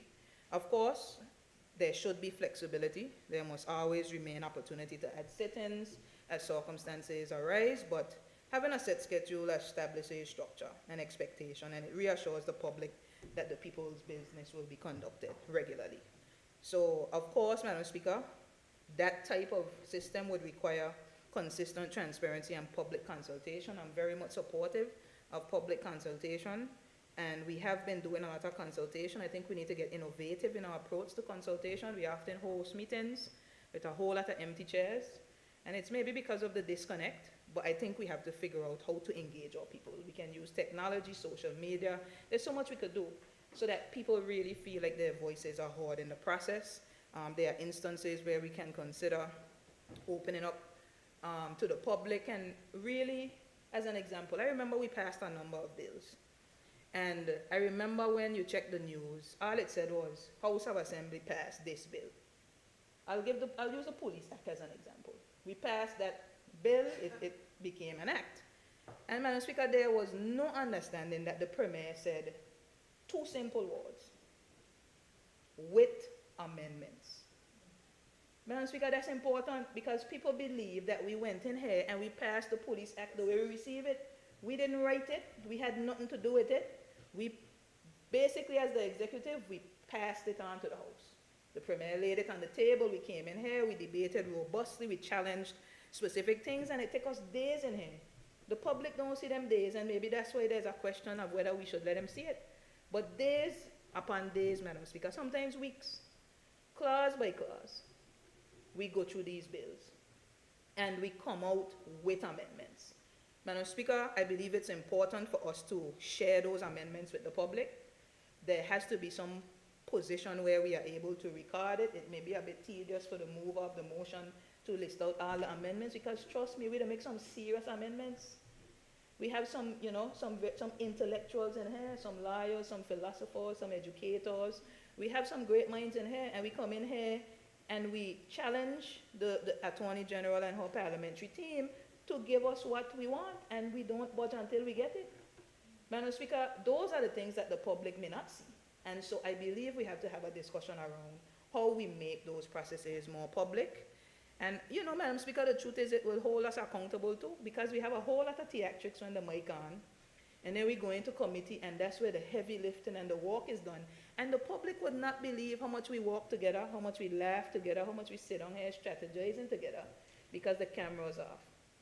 So, Madam Speaker, maybe if the cameras are on, we'll see a different picture of how we do not operate in a partisan way during committee. Madam Speaker, we work collaboratively, we discuss, and we get to an end result that is in the best interest of the people of the Virgin Islands. Madam Speaker, I'll move to the Human Rights Commission. I won't be long on this because this is an important measure of our Constitution, Madam Speaker. It is one that I believe to be most critical, and unfortunately, while it was presented as an option in the 2007 Constitution, it was secured as a constitutional guarantee, yes. But Madam Speaker, Madam Speaker, so many years later, 18 years, it remains unimplemented.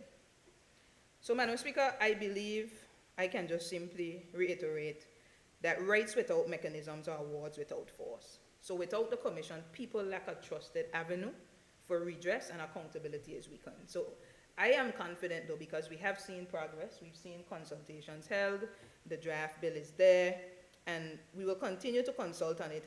And I believe that under this government, within this term, that we will pass the Human Rights Act, Madam Speaker. Madam Speaker, I want to transition into governance. I want to speak a bit to the governance itself. I've already spoken about checks and balances, but I want to speak about governance. And at the heart of this, Madam Speaker, lies the question of reserved powers. So, Madam Speaker, those powers held by the governor under our Constitution is something I'm going to elucidate a bit in the next few minutes. And what may appropriately be devolved to the elected government of these Virgin Islands. Madam Speaker, so let's go to that. Before I go any further, I want to state something unequivocally. Madam Speaker, Section 103 of the Constitution, the provision which gives the governor authority to withdraw money from the consolidated fund. Madam Speaker, we have to do away with it. Madam Speaker, in truth, such power is archaic and potentially authoritarian. Allowing the United Kingdom's representative to reach into finances that the UK does not directly contribute to is unacceptable. Madam Speaker, that authority must be removed. Financial stewardship should rest solely and squarely with the elected government, specifically the Minister of Finance, whose duty is to ensure that all the needs of the territory, whether under the elected government portfolios or within the reserved areas of the governor, are provided for within the national budget. Madam Speaker, I believe we have a capable Minister of Finance, and we have our ways, and we will have, because we understand the measure of equality and equity and how we must solve all areas. So, Madam Speaker, I want to put that there because I believe that it is a matter of principle. Financial control belongs to the people's representatives, Madam Speaker.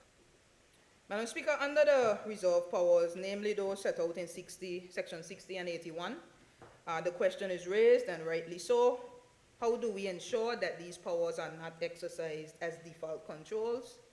Madam Speaker, these things that are there is because the framers of the previous constitutions understood the intention of the Crown.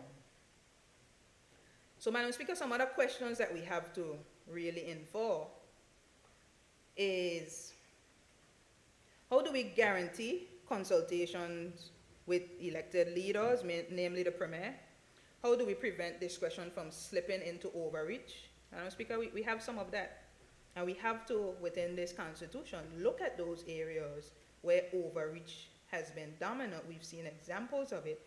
And we must prevent that discretion from turning into overreach through this constitutional review process, Madam Speaker. Madam Speaker, we also have to look at how do we strike a balance that respects both the governor's constitutional role, because he has some, and until we no longer have a governor, it's just a reality that we have to face, and the democratic mandate of the Virgin Islands people.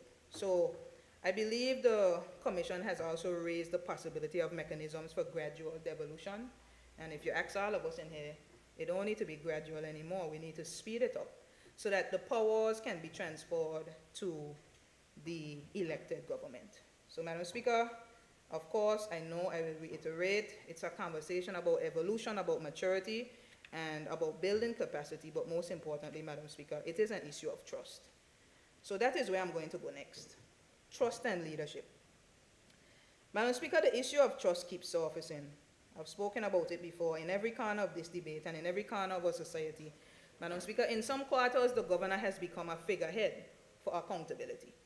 And I want to speak a little bit about that because, Madam Speaker, in truth, the question of trust must begin right here in this honorable house. We must face the reality that trust has been eroded. Madam Speaker, we must face the reality that our people question us as leaders. We must be honest about that. And that is due not only to what has been done, but to what has been left undone as well. So we have to look at both of those perspectives. Madam Speaker, just last week, I had the opportunity to sit in a conversation with a group of men. It was not a stage forum, it wasn't a rally or a meeting, but a genuine exchange that just happened. I had the opportunity to share my views, they shared theirs, we asked questions, we offered clarity, we listened, and in that space, Madam Speaker, I believe trust was built. As simple as it seems. Madam Speaker, it is those types of interactions that help. And Madam Speaker, sitting with those young men for, it was about an hour and a half last week. It really jolted me and shifted my mindset. Madam Speaker, it reminded me that trust is not built on slogans or speeches. It is built in conversation. It is built in access. It is built in presence, Madam Speaker. It is built when leaders are not only reactive, but that we are intentional about creating spaces where discourse can happen. And Madam Speaker, I will admit, I'm doing a lot of reflection today, and I'm being honest and open. I too have sometimes fallen short in this area, Madam Speaker. I have been, in some instances, so caught up in the demands of the ministry. But Madam Speaker, I'm placing myself in a renewed place, and I'm seeking to agitate a renewed responsibility on my end to be more present, to be more available, and Madam Speaker, to create those living spaces for dialogue, because that is how trust grows. Madam Speaker, while the ministry is important as an elected representative, especially as an at-large representative, we have to be more intentional about creating spaces where we can interact with our people, hear their concerns, and while we may have specific portfolios, how do we speak to the large and national context? And so, Madam Speaker, this is my moment of conviction today to say that I know that I need to do better and that I will. Madam Speaker, we have to do better in this house as well.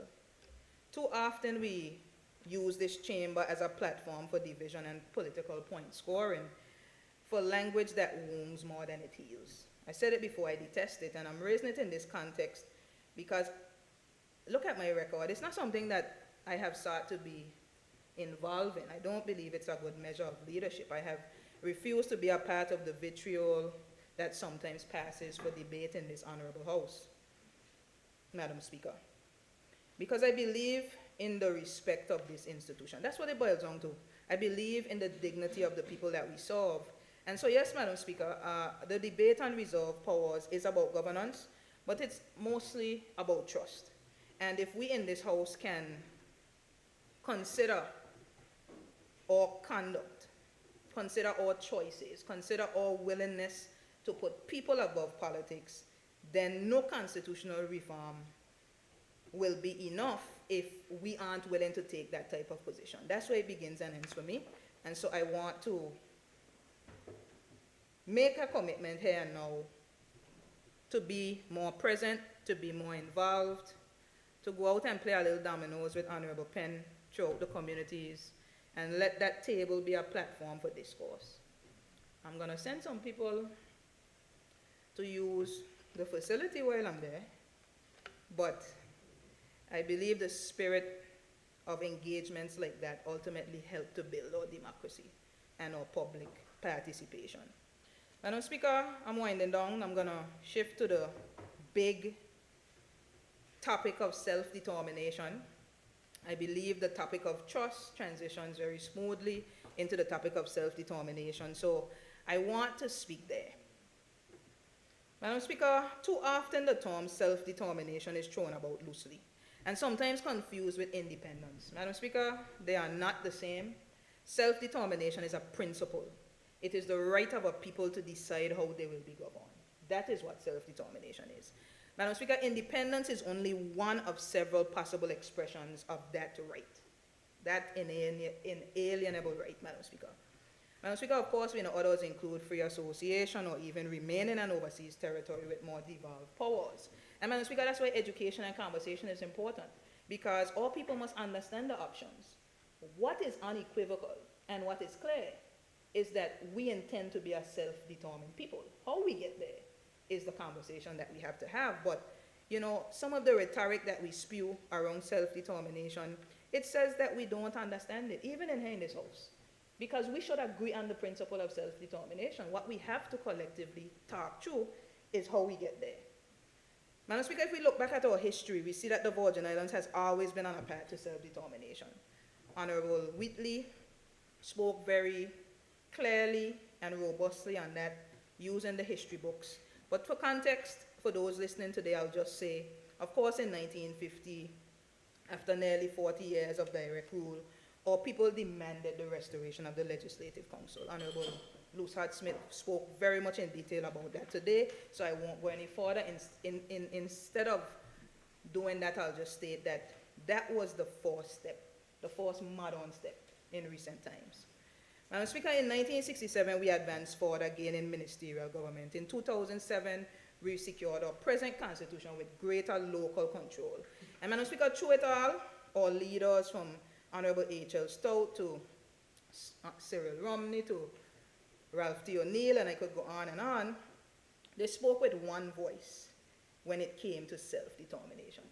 And Madam Speaker, that is the responsibility of all 13 of us here in this house. That our destiny must be shaped by us, not for us. That's the simple principle that I want us to leave this debate agreeing on. So, Madam Speaker, I don't believe that self-determination is an abstract legal concept. I think it's about how we govern today. And I think the Commission's report is clear, right? The people of these Virgin Islands see greater fiscal responsibility and stronger accountability as necessary steps toward greater self-determination. And that is a principle, Madam Speaker, I believe we could all agree on.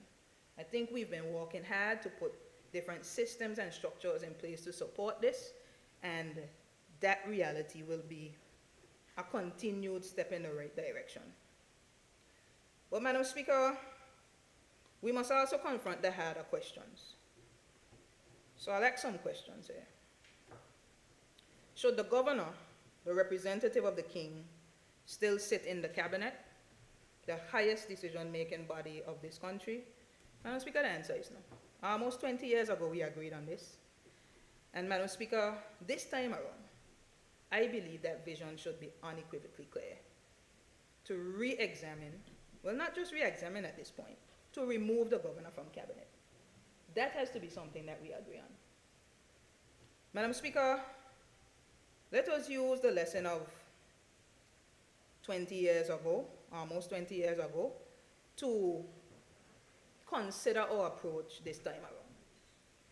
Madam Speaker, we must be careful, we must be deliberate, we must be wise in ensuring that politics does not obstruct progress. Not this time, not any other time. And that debate does not drown out development. Madam Speaker, once we acknowledge that, the other questions come into focus. What additional responsibilities are we ready to take on? What institutions must be strengthened first? How do we balance the devolution of powers with the mechanisms of accountability that ensure those powers are not abused? Most importantly, Madam Speaker, what kind of Virgin Islands do we want to pass on to the next generation? That is the impetus behind the whole question that has been put here, Madam Speaker.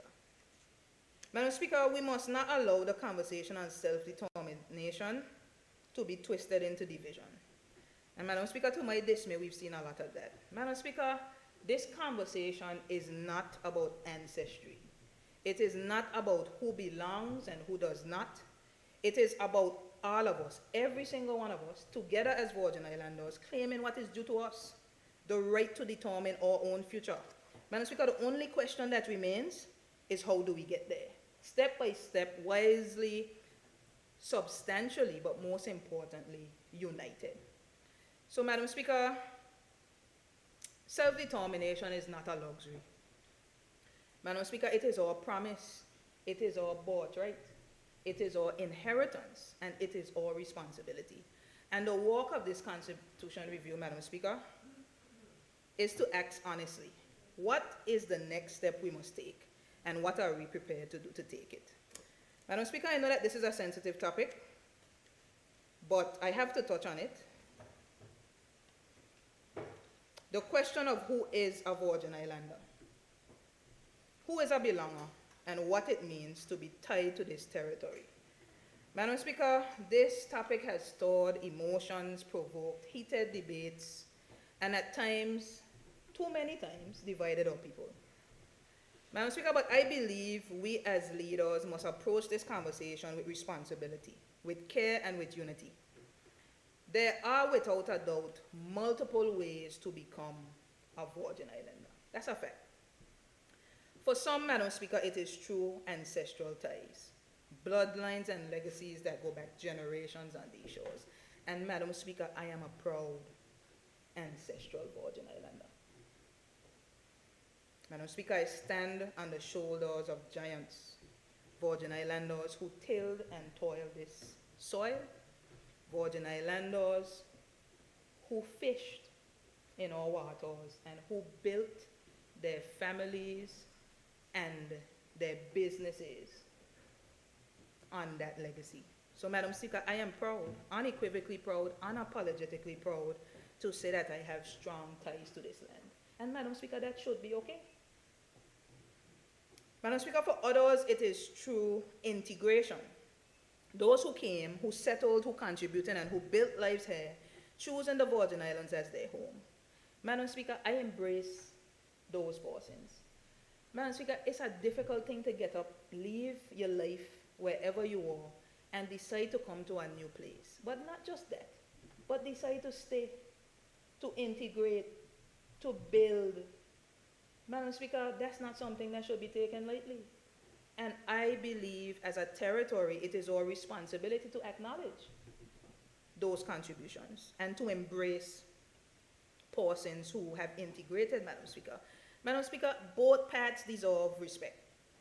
Both must be acknowledged. Protecting ancestral ties, Madam Speaker, is a duty of any country. And Madam Speaker, we must never shy away from that responsibility. So Madam Speaker, I will be one that says that we have to consider the insertion of something in the Constitution that speaks and represents the ancestral Virgin Islander. Madam Speaker, it is important. Madam Speaker, it has to be done. And Madam Speaker, doing it does not take away anything from anybody who belongs to a different pathway. But categorically, I want to put that position on record. And I want to say on either side of it, Madam Speaker, there is a level of respect that must be embraced. Madam Speaker, at the same time, integration has enriched our territory. It has broadened our horizons and strengthened our collective capacity. So, Madam Speaker, I'll end on this part by saying what we must not do is use these different paths to Virgin Islands' identity as weapons against each other. Madam Speaker, unfortunately, we've become very good at this, even here in this honorable house. And I detest it. One person's strength of belonging should never be used to diminish another's. That's a principle that I intend to stand on. We have to understand the integrity of both pathways. And I want to say to us that it is our responsibility here in the house, not for political motives, to seek to diminish each other's worth or to fight and question an ancestral Virgin Islander over someone who belongs through some form of integration, and there are multiple paths. Madam Speaker, if we do that, we're missing the point. We are one people bound by a shared destiny. And so I want to really detest this environment that has been brewing, this rhetoric that has become flammable, and this position of turning difference into division. It's okay for us to disagree. It's okay for us to be different. It's okay for us to have achieved the status of a Virgin Islander through different paths. Life causes us to travel on different paths. But what is unequivocal is that I do not believe that we should be crabs in a barrel, pulling each other down. That's the last metaphor and imagery that I'm going to use to bring this home, Madam Speaker. Madam Speaker, I want to make it clear. This crab in a barrel mentality, I don't ascribe to it. I don't like it. I detest it. Madam Speaker, I do not want to be in the barrel at all, if you ask me. I don't understand why we need to be in the barrel. Madam Speaker, what we have to do is climb out of the barrel together. That represents a level of freeing ourselves from that small, narrow space of competition, and instead we must walk tall side by side as Virgin Islanders, proud, united, and determined to build a future together. Man, let we mash up the barrel. The barrel is what has tormented us and stagnated us on this position of self-determination. We have to throw it away altogether, emancipate ourselves from this mental slavery that is being purported, causing us to fight against each other, and seek to understand the value of the different pathways to becoming a Virgin Islander. So, Madam Speaker, I unequivocally point out that identity is not meant to be a cage. Instead, I believe it's meant to be a foundation. And if we are wise enough, which I believe we are, we will use the many identities not to fragment us, but to fortify us. And, Madam Speaker, the singular extension of this whole self-determination conversation is rooted in one thing. Since we have spoken about identity and belonging, the final piece of the puzzle of our heritage and of our future is one simple word: land. Madam Speaker, in our Constitution and our laws, it is still called Crown lands. Madam Speaker, that name is not neutral. Madam Speaker, in fact, I don't like it. It carries the weight of a time when land was claimed by empire, even as our foreparents cleared, planted, and toiled upon it in bondage. Madam Speaker, even before general emancipation in 1834, our history records show a remarkable story on the eastern end of Tortola. Honorable Lou spoke about it. I won't go too far into depth, where a community of freed Africans settled at Nottingham Estate. Madam Speaker, with that freedom came something precious: land. That experience taught a lasting truth, Madam Speaker. Freedom without land is fragile. Freedom with land is rooted. So, Madam Speaker, after emancipation, men and women across these Virgin Islands, walked and sacrificed hard, Madam Speaker, to acquire parcels of land, staking their identity, their dignity, their future, Madam Speaker, on the very soil that they had the responsibility of once tilling. Madam Speaker, that history explains why land matters so deeply to Virgin Islanders today, Madam Speaker. Madam Speaker, it's not just about property. It's about justice because of what we've been through. It is about inheritance because of what we deserve. And it is about identity because of who we are. And Madam Speaker, I'm going to be very unapologetic about this point, and I want us to take it seriously. It is for the reasons that I've explained, Madam Speaker, that I believe the Constitution should rename Crown lands to Virgin Islands lands. Madam Speaker, we have to do it. Madam Speaker, this is because the land must be held in name and in practice for the Virgin Islands people. Madam Speaker, with the renaming of it, of course, comes responsibility, and we've already started. We must cut away the bureaucracy that often delays titles, blocks access, or leaves families in limbo even after lands have been assigned. I know we're addressing that. We need to move a lot faster. I know that's the appetite of the people, because some of these things have lingered for years. We can speak of Anegada, and we can speak of multiple places throughout the territory where we need to. And I know the Minister of Lands will work feverishly in this regard. But, Madam Speaker, we must also have a hard conversation about genuine affordability. Madam Speaker, I know recently this matter was addressed in the revised act, but I want to use this opportunity to say that we must re-examine that to ensure that any increases have not placed Virgin Islands lands outside of the reach of Virgin Islanders. Madam Speaker, whether it's through a lease or whether it's through purchase, I want us to really look at this area of concern. I've heard the complaints. We must work diligently to guarantee that our land remains both accessible and affordable for all people. That is a mandate that I want to be a part of, because, Madam Speaker, if land is the foundation of freedom, then access to land must be the cornerstone of any policy that we create, or people must be in a position to access lands. Madam Speaker, without it, we risk repeating an old injustice. Land in sight, but out of reach. I'll repeat that. If we don't do what is audacious, I know that there are certain factions that are seeking to be strong proponents for us to increase the cost of land, but doing so will take it out of the reach of our people. Madam Speaker, we cannot return to a place where land is in sight, but it is out of reach. We have to be forceful about fixing it. So, Madam Speaker, let us change the name. I want to strongly be an advocate of that. Change the practice and guarantee that Virgin Islands lands truly serve the Virgin Islands people. Madam Speaker, in closing, I want to bring these reflections together by just returning to the image of the ship. Madam Speaker, the keel and the compass. And I'm grateful, Madam Speaker, those who have toiled over the last 20 years. Madam Speaker, those who were a part of the 2007 Constitution Review, and more importantly, I want to pay some focus to Mrs.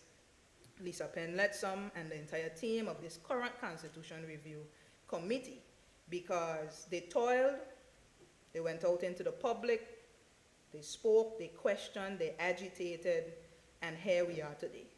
So, Madam Speaker, the question before us now is not whether that keel, the Constitution, remains strong, but whether our compass is true. It is about where we are going, Madam Speaker. Madam Speaker, what will the next 20 years of the Virgin Islands look like?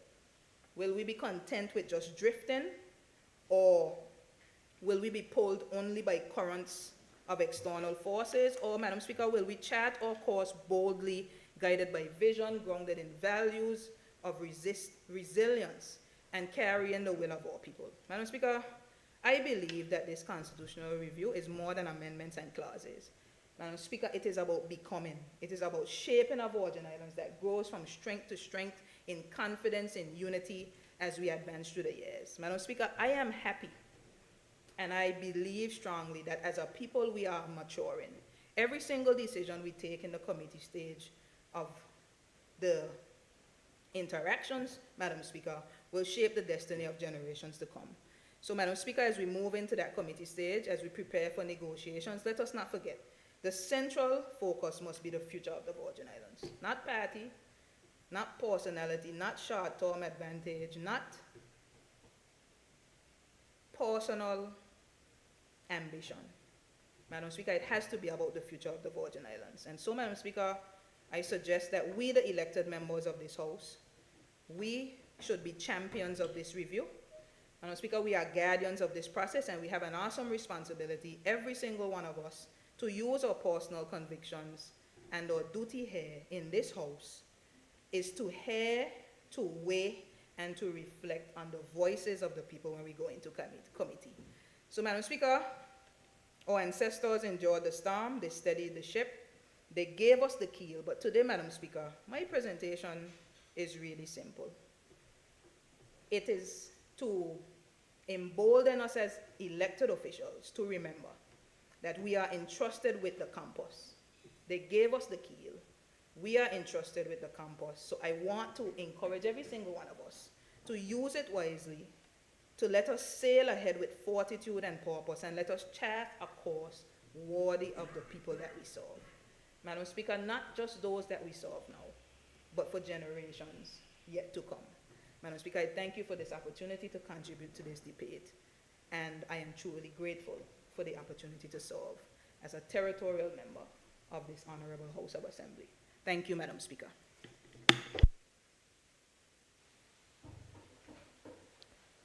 Members, at this time we will take the recess.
This House now resumes its sitting.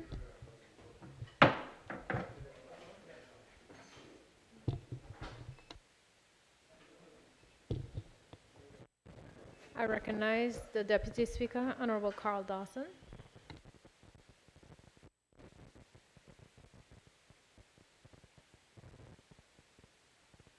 As we resume our sitting, Madam Speaker, the debate in which we are engaging today is clearly the most important one since my election to this House by the people of the First District whom I represent. The outcome of this debate and the subsequent decisions related to it will likely determine the future of our territory. Therefore, we must, and I believe we have been engaging in it thoughtfully, prayerfully, and collegially as we work together for the benefit of our Virgin Islands. I consider it a privilege to participate in this debate due to the infrequency of constitutional reviews. Many persons have sat in this House, some for several terms, and did not get the opportunity to participate in such a debate. I believe this debate is critical because it is my view that the resulting constitution should be the last one before our beloved country moves on to a post-colonial state of autonomy as determined by the citizens of this territory. Since the territory was captured from the Dutch in 1672, we have been continuously under British rule. Although there have been different administrative arrangements, at various points, we may have felt that we were captains of our future, but in fact, we never really were. In the words of perhaps the greatest singer-songwriter that the world has ever known, the Caribbean's own Bob Marley, I quote, "Every man has a right to decide his own destiny." I believe that this is true of every country and people, and we in the Virgin Islands are no different. Whether we seek to be integrated into the United Kingdom, seek free association with the UK or another state, or whether we seek independence, or current status where we can be dictated to, is not befitting to us. We do not have to go back to imperial legislation such as the abolishing of capital punishment against the will of the people in 1991, or other less headline-grabbing administrative directives through the years. And I'll even pause on that one, Madam Speaker, because I think there are things that people are aware of, but they do not realize on a week-to-week basis the influence that the UK government has on the affairs of the territory. We do not have to go all the way back to that. And I must admit now, Madam Speaker, the line that I'm about to read was drafted last week. I'll read it anyway, and then I'll correct it. The line says, after we do not have to go back to all those things, we only have to figuratively look up and see the order in council hanging above our heads that could drop with the stroke of a pen by the UK appointed governor.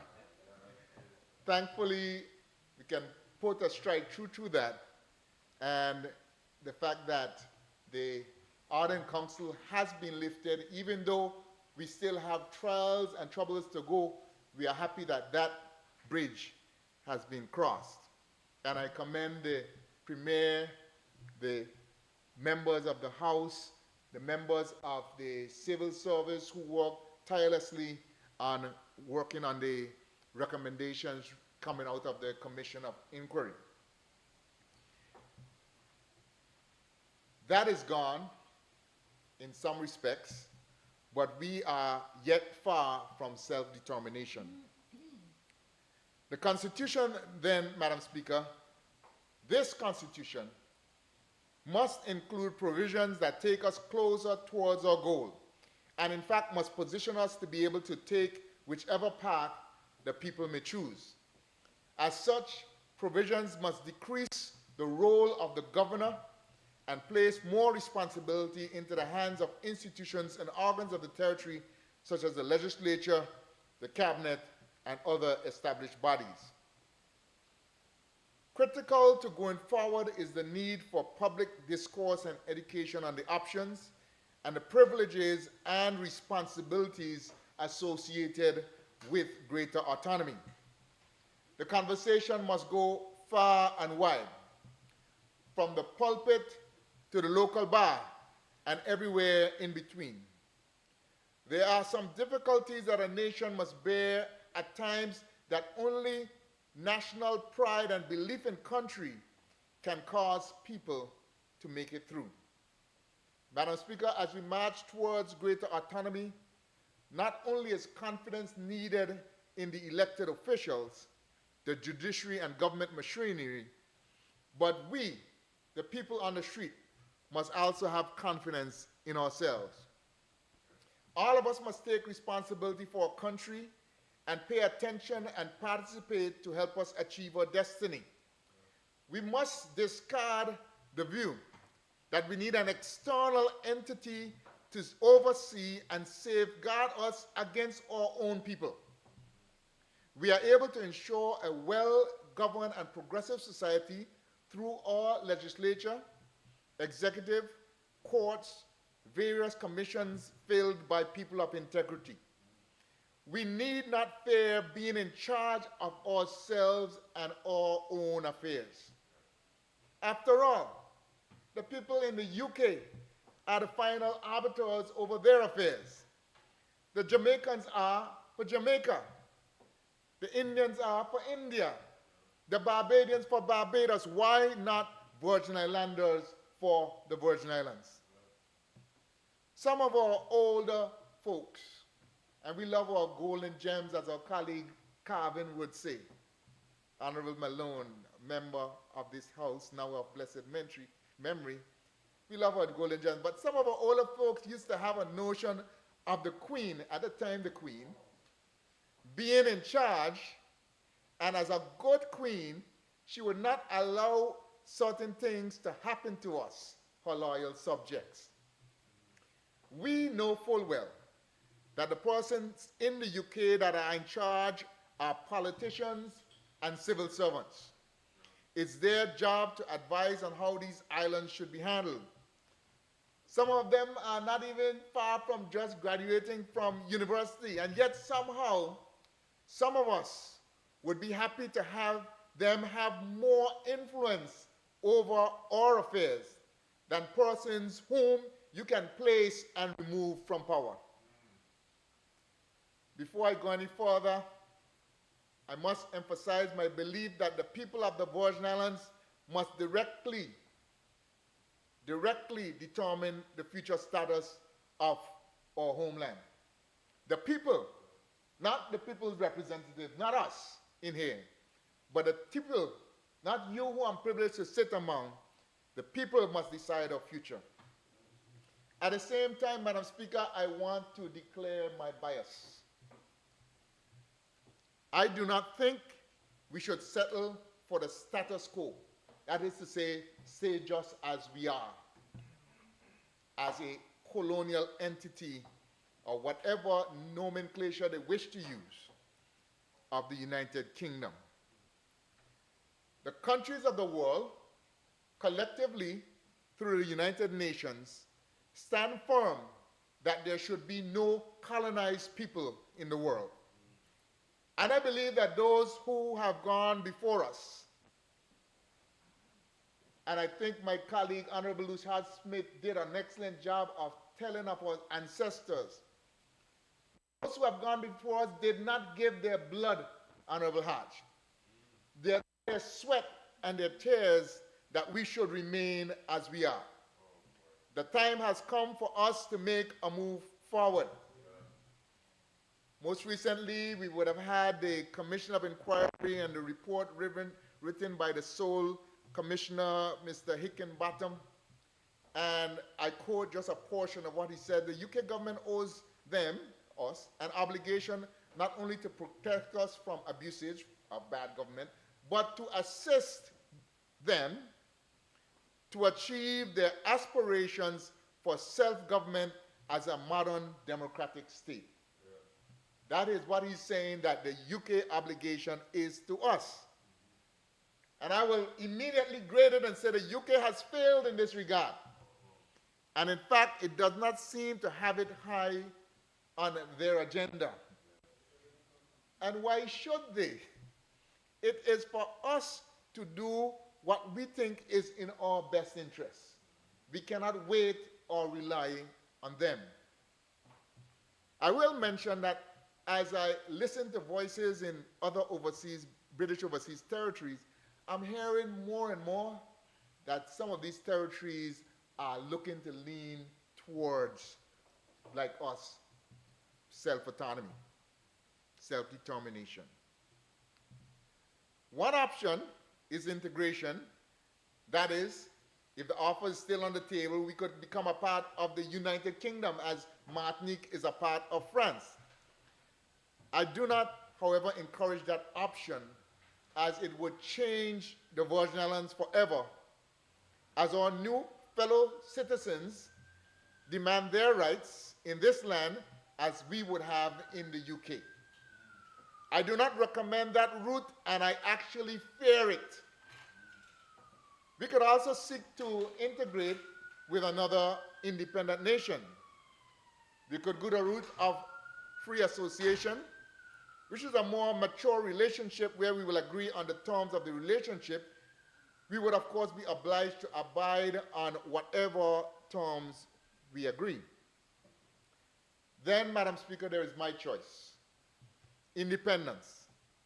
I believe that is the true destiny of a country and a people, and it is clearly my preferred destination. In my youth, I was happy, perhaps even proud, honorable colleague, to say that we as Virgin Islands were happy under the crown, that we took it to be an advantage for us. It was better for us for our tourism. When we put up our little flag, yes, we're different. We had a British flag at that time as a part of that logo, if you would recall. And later on, with our financial services, I now believe otherwise. Not to say that there was no benefit in the relationship. And I would also go as far to say that whatever our next move is, I think I would like to see, and I think there's an obligation on their part to continue a relationship with the Virgin Islands. It's not as if though we will sever. I now believe otherwise. Tourism will flourish if we build and maintain a good product, if the destination is accessible in all ways, and persons wishing to visit feel safe. The leader of the opposition mentioned that the countries that are ahead in financial services are typically the OTs. I do not dispute that statement, but I believe that it is not only rooted in legal systems, but also that some of the individuals and firms in the sector came from the UK and territories, and they easily fit with what they wanted to achieve. An independent Virgin Islands would not be entering the market as a novice, but with well-established firms, laws, regulations, and relationships. It will be our duty to continue our hard work to meet the standards set by the various monitoring bodies in order to remain a jurisdiction with a sound reputation. And Madam Speaker, I believe we can do it. We have been on our own financially since 1978, and with an engaged population, creative and accountable leadership, we will continue to thrive.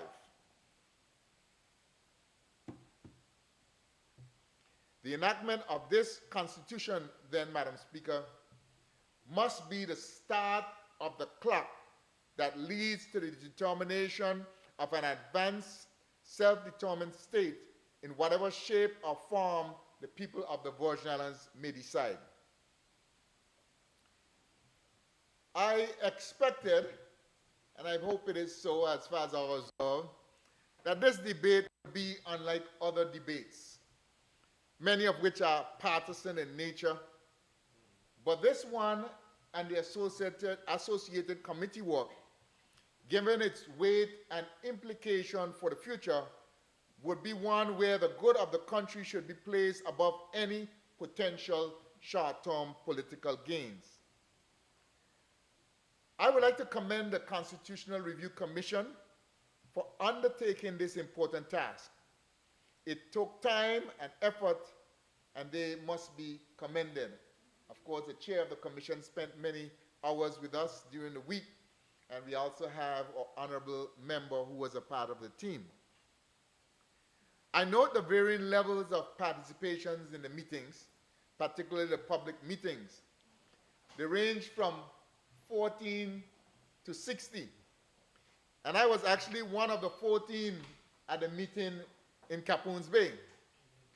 I note the inclusion of most, if not all, views and the effort of the commission to indicate where an opinion or position was included in the report, although only proffered by one or two persons. And I think that's very important.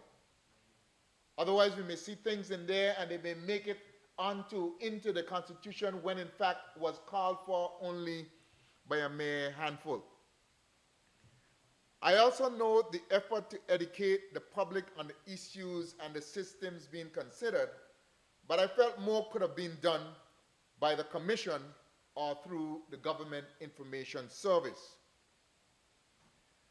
I wish to recognize the effort of the Commission to be measured in their recommendations as it relates to those that would place greater financial burdens on the public purse. I think they did. I think that they were not out there willy-nilly just adding things without a care as to how we would pay for it. They, of course, made things that recommended things that would need money, and we need them, and they made those recommendations. Some recommendations will cost money, but I feel that they exercise restraint. I don't know if it was because of the presence of the former Minister of Finance that guided them in that way. But it was unlike, Madam Speaker, the Law Enforcement Review, which was recently tabled in this House, conducted by His Majesty's Inspectorate of Constabulary and Fire and Police Services. They made a number of recommendations without regard as to how this country would bear the cost of those things that they recommended. Madam Speaker, it is my firm view that the aim of this next constitution that would be approved should be to transfer more power to local leadership and reduce powers of the governor as a means of further developing our constitution and preparing us for greater autonomy. The constitution should also promote tenets and processes that will result in greater confidence in government. I'll highlight those 2 points again. Moving power to the local authorities and local systems, and closely related, the need to promote tenets and processes that will result in greater confidence in government. I'll now move to some of the recommendations and even the terms of reference. Terms of reference 1 says how the executive ministerial government can be held to account in the House of Assembly and how checks and balances and mechanisms for accountability may be employed to militate against abuse of power. The report indicated that this terms of reference drew the most attention, and I can see why. The associated issues are the ones that people feel will impact their lives and involve the conduct of those that they have chosen to represent them. I think that my colleague, Honorable De Castro, made an excellent point that is right in synchronicity with what I'm saying, in the sense that it underlies the question of concern about accountability and what our leaders do, underlines a lot of what was said in the report, and a lot of the things that were suggested, whether they hit the mark or not, they were aimed at saying we need to know, have more confidence and trust, and we need our leaders to be accountable. We should bear in mind, though, that around the same time of the constitutional review, there was another impactful activity taking place in the territory. The Commission of Inquiry into some aspects of the conduct of government in the Virgin Islands and its resulting recommendation in implementation activities would in fact address some of the issues raised by the public during the constitutional review.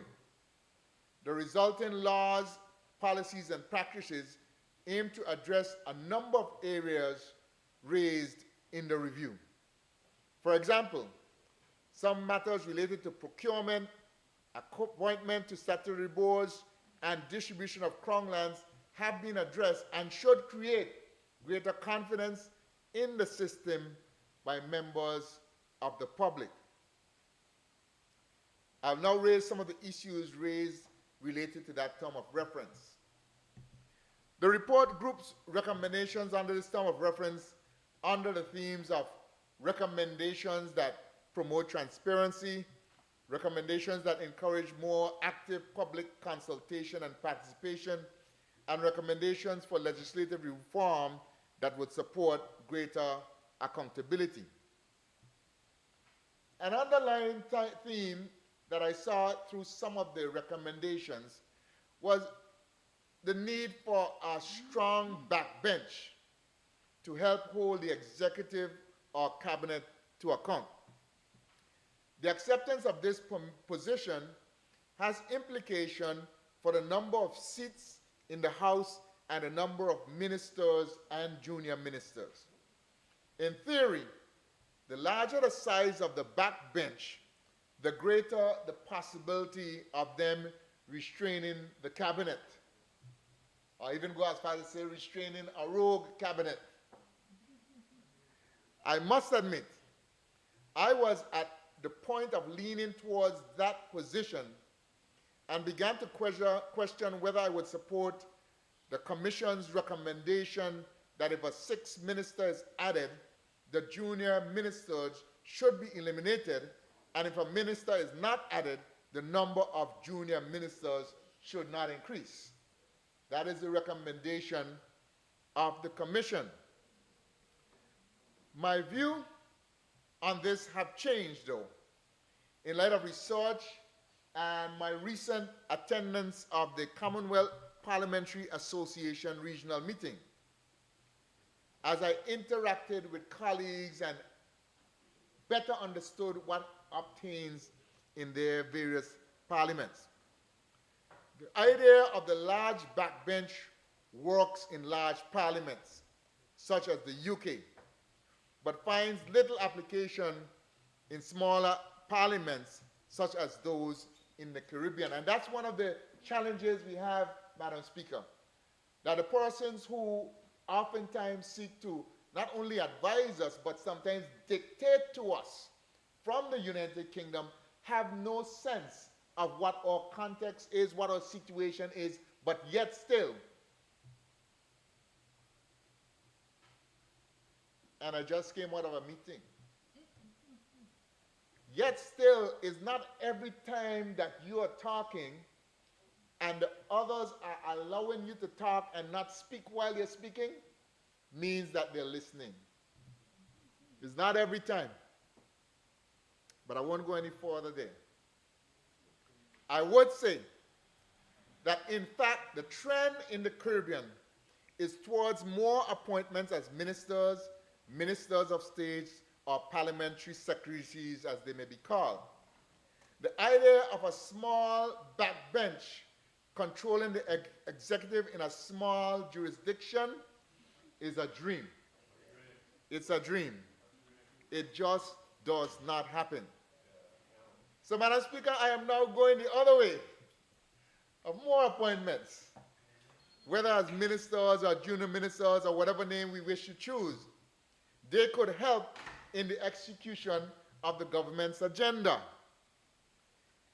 But I want to say this, small or no backbenches have not prevented successful parliamentary practices, free and fair elections, and the peaceful and regular transfer of power in Caribbean countries. Yes, you have some that have had some long runs. Brother Ralph had a long run. I had a long run in St. Vincent, though a man on the street tell me he's trembling a little bit. I don't know about that. But he's had a long run. My friend in Mr. Brown in Antigua, he has a pretty long run as well. As at one time did Honorable Mitchell in Grenada. Dominic on a long run right now. But the saying says, even those with long run, as Keith Mitchell did, every rope has an end. And Caribbean politics has shown time and time again that at some point, whenever the people are not satisfied, they will bring that rope to an end. Showing that it is very possible, once a party gets a hold of the machinery of the state and its resources, it does not assure them longevity. In the Virgin Islands, the longest run for a single party was the Virgin Islands Party from 1986 to 2003 under the successive leaderships of H. Lavity Stout, Honorable H. Lavity Stout and Honorable Ralph T. O'Neill, both now of blessed memory. I believe that that successful run was fueled largely by the economic success of the time and the decline of the main competitor party, the United Party, who had failed in succession planning until the National Democratic Party, with persons like my honorable colleague across the aisle, Mr. Skelton, emerged. Before and since then, no party has served more than 2 consecutive terms. What I'm saying here, Madam Speaker, is that the choice that we make, I do not think will cause us to have any less of good democratic government. The concern and question about accountability of government, the executive in particular, still remains, however. And this must not be taken lightly. And here I would like to emphasize some of the suggestions and recommendations offered by the Commission. One, and I put this one on top for my honorable colleagues who happen now to be sitting on the other side of the aisle, but based on what I just said, perhaps I may find myself there one day. I pray not, but if I'm even lucky to even get over to that side. But this first point is to say more resources should be made available to the opposition to enhance their ability to function. I believe this is something that is going to enhance our ability to govern in a positive way. And this can be done through the office of the House of Assembly. Whether more research persons, more persons who may be able to assist even as far as drafting and critiquing legislation, more resources are needed for the opposition if it is that we're not going to rely on having a strong backbench. And we see that there are other means. We must strengthen those other means because good democracy, good government, good parliaments we must have. We must have better use of select committees, also enhanced by the greater resources mentioned above, including, Madam Speaker, being able to co-opt non-legislative expert members into committees in order to assist with the work of those committees. Madam Speaker, as far as transparency is concerned, they have suggested that there be public hearings for the committee work, and I have no problem with that. I do not feel that it should be a blanket situation where every public meeting must be aired. Madam Speaker, even when I reflect on the times that we have sat in this House in committee and the times that members have to say, this one is off the record, that's an indication alone that not everything that is said in the interest of the people by the people's representatives is something that has to be said abroad. It's not, sometimes not in the interest of the public good. And Madam Speaker, I have said it and others have said it, and I still believe it, that there is a blood that rises up when we hear lights, camera, action. And I believe, Madam Speaker, that that may get in the way of some productive conversations, because we have those. I've been here for more than 2 years, and Madam Speaker, we have useful, productive conversations around the laws and the future of the territory. But I'm concerned that if all of those meetings are made public, then it's not just the 26 eyes inside here, it's the eyes of the territory, and people may feel led to act in certain ways that may not be beneficial to producing good legislation. I also support the recommendation of a fixed House of Assembly schedule and more information published prior to meetings.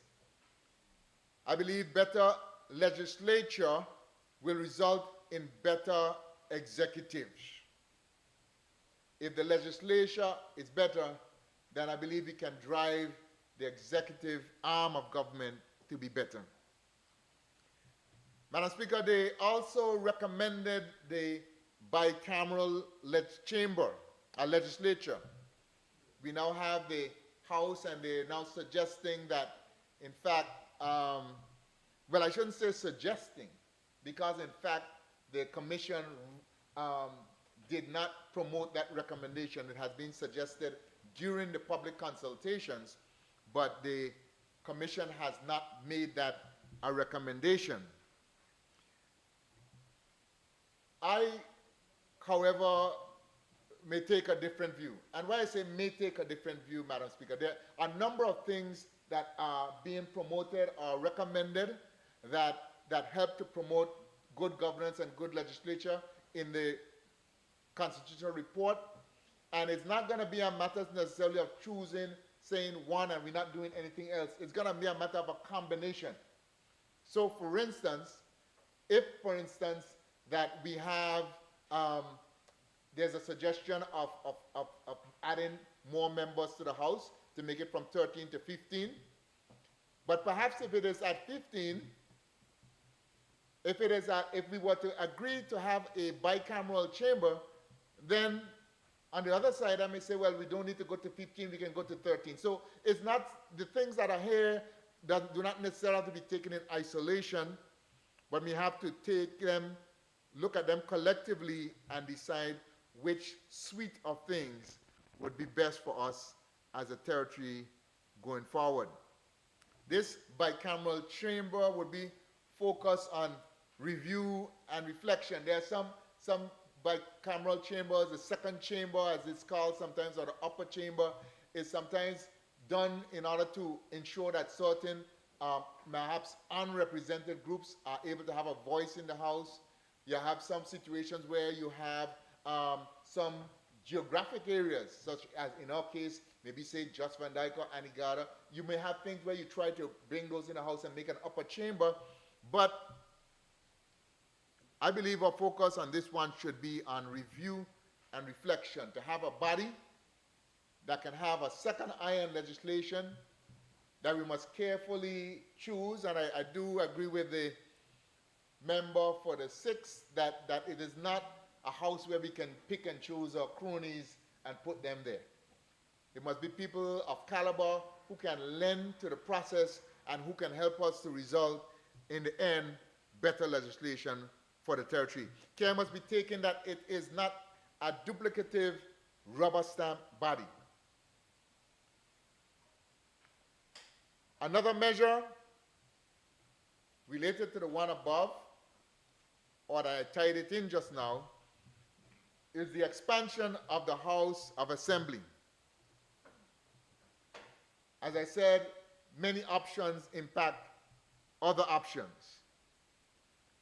If, though, the House is to be expanded, I will say that I favor additional seats for Just Van Dyke, in spite, as we were told yesterday, they have good representation by the member of the second, and Anegada, which I am fully aware has great representation currently from the member for the ninth. Their situations, Anegada and Just Van Dyke, are unique. I believe they deserve their own representatives in spite of the low population. Both punch above their weight in our tourism economy and are key parts of our tourism products. In the United States, the state of Wyoming has less than 600,000 residents, while California has more than 39 million. And how many senators does California have in the Senate of the United States? 2. How many does Wyoming have? 2. Of course, the House of Representatives balances this because each one would have representative based on their population. But each one has two senators in the powerful Senate of the United States. So I believe we need not fear the population size of Just Van Dyke and Anegada. We should look and say, you know what, as often as Honorable Wheatley or Honorable Turnbull may visit those islands, as much WhatsApp chat they on, it's a situation when you got to say who feels it knows it. And you can't feel it from your comfortable house in Handsome Bay, Honorable Wheatley. Neither can Honorable Turnbull from his comfortable house in Ballast Bay. Wonderful place, I would add.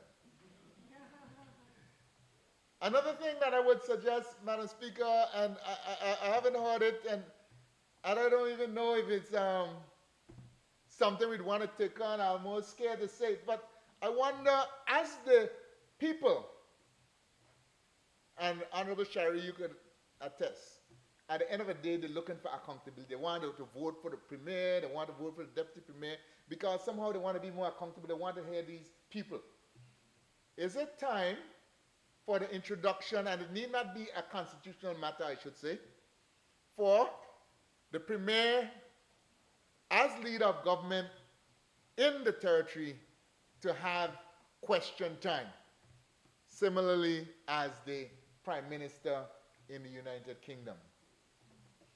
Don't jump and answer it yet. Just give it a thought. Because what it is that the people are saying, we want to hear the answers from our leaders.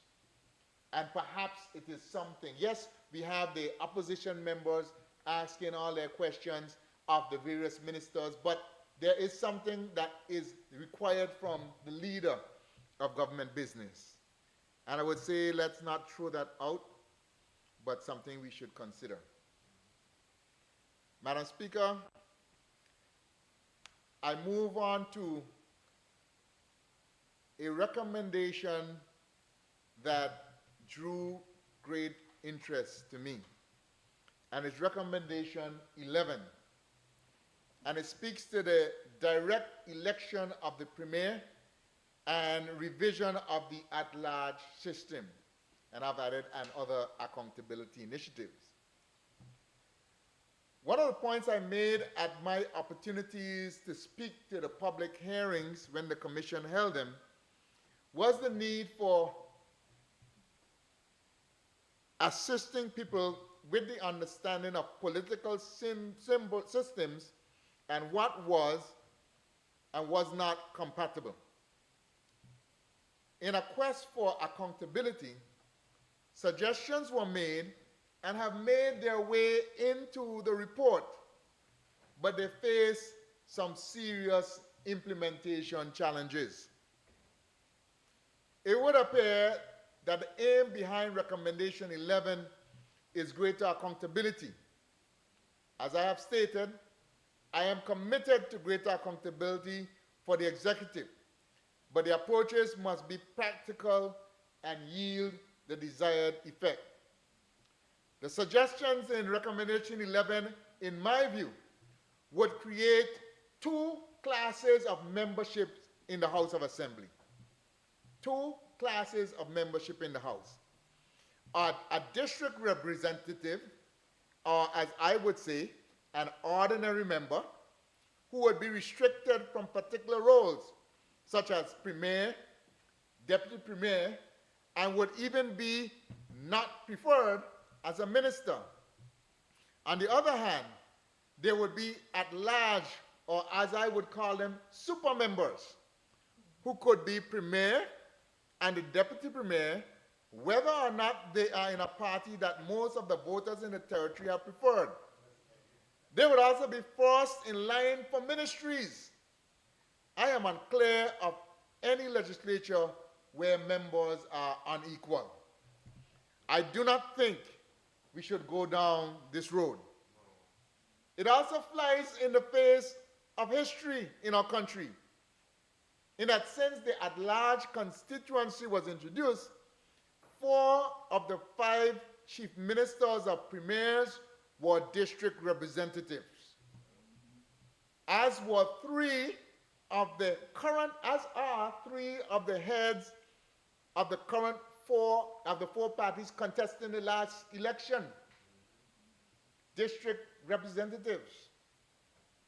One could argue that the typical at-large member would focus on national issues as opposed to the matters of the district, and that could be seen in a positive light. While it could be argued that the district system brings the representative closer to the people and results in greater accountability on an ongoing basis. The idea of the premier being selected based on most votes among at large has the inherent problem of the possibility of a person from a minority party who was able to gain the most votes would be head of a government made up of his or her opponents. In this parliamentary style government, with a cabinet as a key feature, this would be a problem.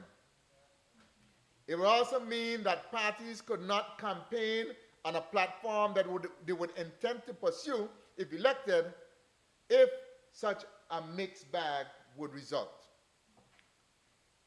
The Commission did mention that the Premier being elected directly by the people is a feature of presidential-style government systems as opposed to Westminster-style systems, but seemed to leave the idea out there as if though they could be compatible. The Commission did recommend a review of whether the territory should abandon the parliamentary system should be taken if the recommendation above proves unsatisfactory. So they open the gate for a review if the hybrid system that they mention, with some people being voted directly and so on, does not work. This would move us into a situation where the Premier would select, under this presidential system or executive system, would move us into a situation where the Premier would select the person who runs each ministry. If the Premier is elected directly, would select the person who runs each ministry because his role would be solely that of chief executive. He would not have a significant role in legislation. This is the case in the United States Virgin Islands, as well as the US, where the governor names or nominates each commissioner who will run the various arms of governments. These governments answer to the governor, who in turn answers to the people. They are a further distance from the electorate, these commissioners. Whereas the current system, while the premier chooses who would serve as ministers and be put forward for gubernatorial appointment, he chooses them from among the people elected, the persons elected by the people. And while it is not the ideal system of accountability that some persons sought, that is to say, direct election, I believe the ministers currently serving are more accountable to the people than commissioners would be in the presidential executive type system. In any case, these choices are an area for further public education. The populace must be aware of the implications for each choice. On other recommendations, Madam Speaker, I will, in some instances, just briefly say where I am on them. I certainly do not support direct voting for ministers, as it would create some of the problems that I mentioned earlier. And you would eventually have a non-cohesive unit. That was recommendation 14. Neither do I support the recall outside of the matters that would be dealt with under integrity and code of conduct, but simply to be able to recall members of the House, no matter how high you set the bar, Madam Speaker, I think it would be a challenge again within the system in which we operate. I will say, though, Madam Speaker, while I'm stating I'm not for it, it's one of the matters that I could be further convinced about. I do not support term limits for the premier.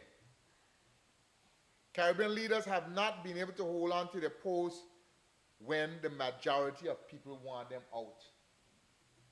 I'm saying that the system, as it is right now, people are able to get rid of the people who they want to get rid of. So I do not feel, Madam Speaker, that term limits will necessarily in any way promote better governance or ensure that we have better people to lead, or let's just rotate them. We have a good prime minister, but let's get rid of him and let's just change him because it's time up and put on somebody else who may be less experienced or less suited for the time. The system for changing leaders is working. Madam Speaker, with respect to junior ministers, a role I once played, I support the continuation of the role, of course with a name change, clearer definition of the role, and proper assignment of resources to ensure their ability to carry out their function. Again, some of these things could be perhaps better defined in the Constitution, but that's not the only place where they would need to be addressed. And I do not believe that they should be restricted to working with the Premier or working on matters related to the economy. Madam Speaker, another aim that I would like to see in this Constitution that would give greater confidence to the people is a greater effectiveness in the executive function of government. To start off the top, Madam Speaker, I say without shame, whether it's this Premier or some other, the Premier should chair cabinet. The Premier should chair cabinet. The government is responsible for delivering on its agenda for the people. And that is the major role of cabinet, and the people's representative should chair. Responsibility for the civil service should be with a minister. I am comfortable with the suggestions that have been offered, an enhanced role for the cabinet secretary as the highest civil servant with responsibility for executing government's agenda and heading the civil service and working under the Premier. I'm comfortable with that suggestion, Madam Speaker. Currently, in spite of reform efforts, some reform efforts dating back to those that my honorable colleague here led, currently, the governor is not answerable to anyone in the BVI. And he has the civil service in tow, not focused on accomplishment, but more on compliance with local rules or those rules from the UK. Recent efforts are bringing the service closer to this goal, but it's certainly not there yet. And I mean no disrespect or disservice to the hard-working civil servants, but I think some of them are caught in a system that they are having a difficult time getting out of. This move not only provides the path to greater effectiveness, but also prepares us for a time when there will be no representative from the administering power. Greater effectiveness in government is in the civil service separates from governor. Greater effectiveness in government will happen when the civil service separates from the governor. Government and civil service right now do not seem to be judged on their ability to meet set goals, but in fact, as I said earlier, mainly compliance.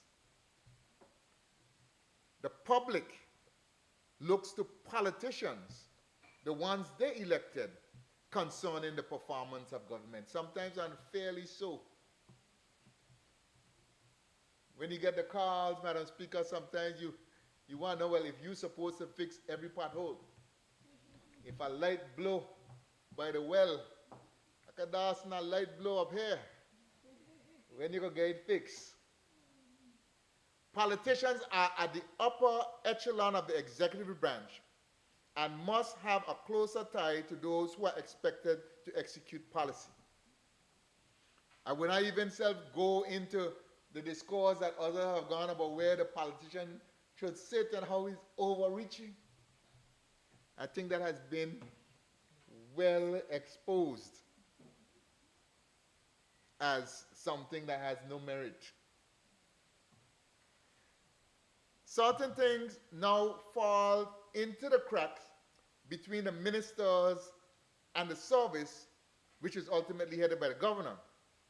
Addressing this issue will narrow that crack, while of course we would ensure the safety of tenure for civil servants and ensuring they have an insulation from the vagaries of politics.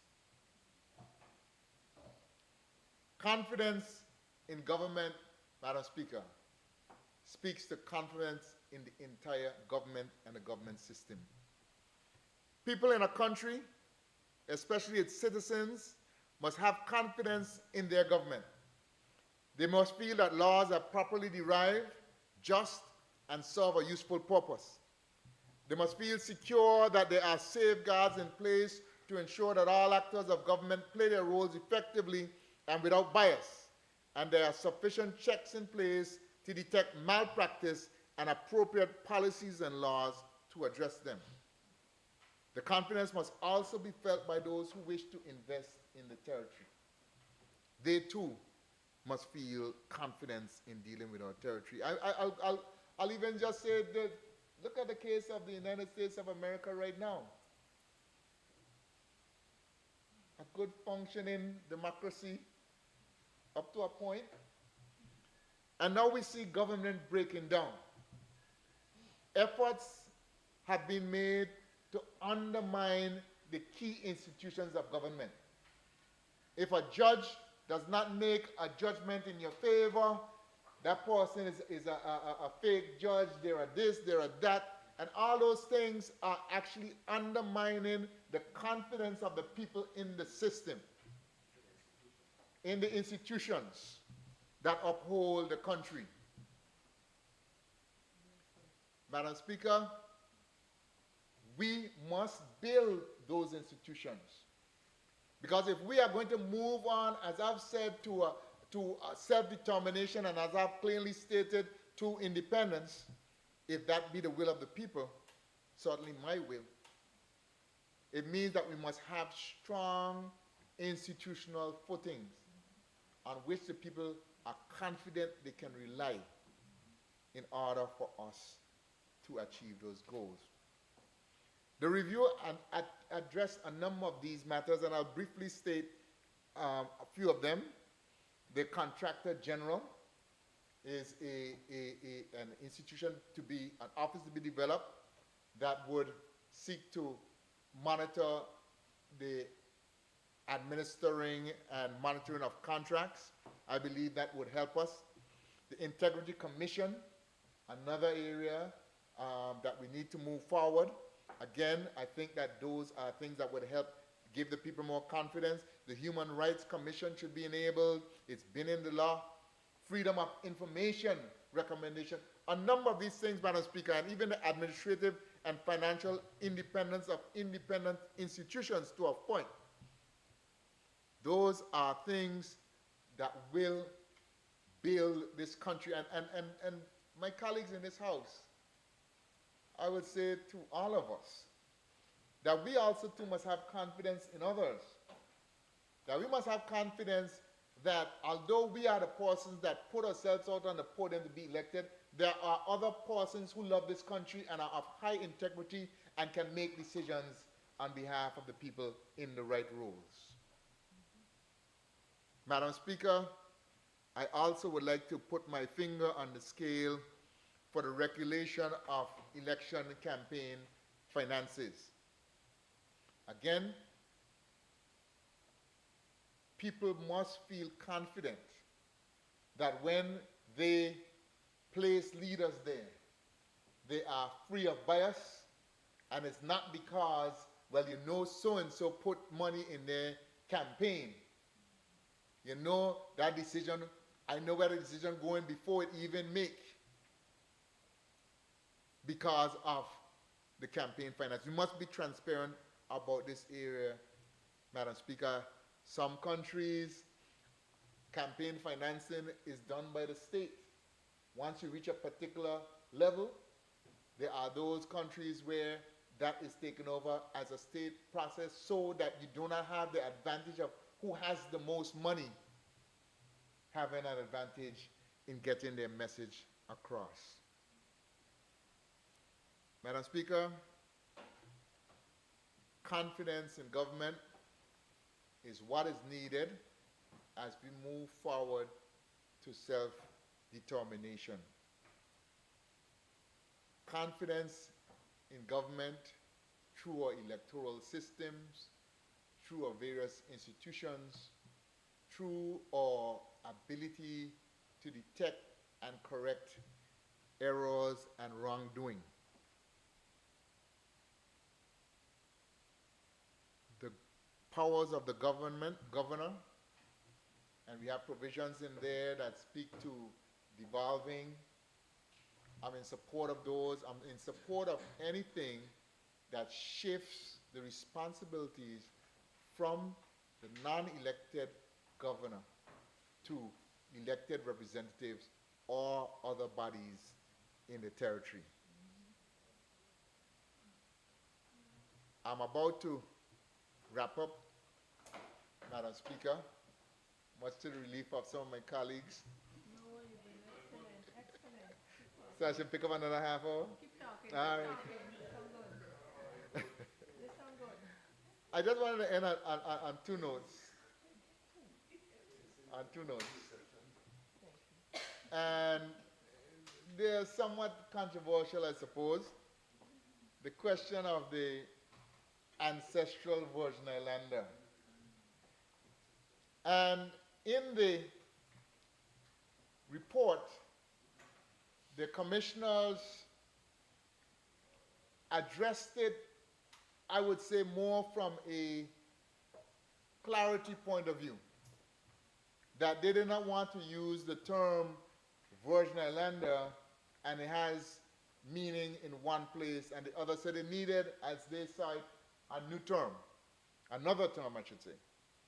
And they chose the ancestral Virgin Islander.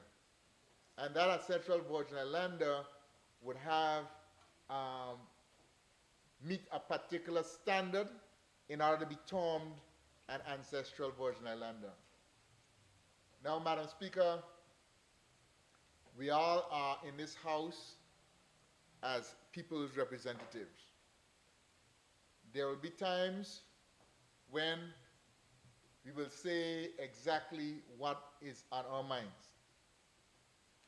And there will be times when we will say things that are reflective of what people are saying to us.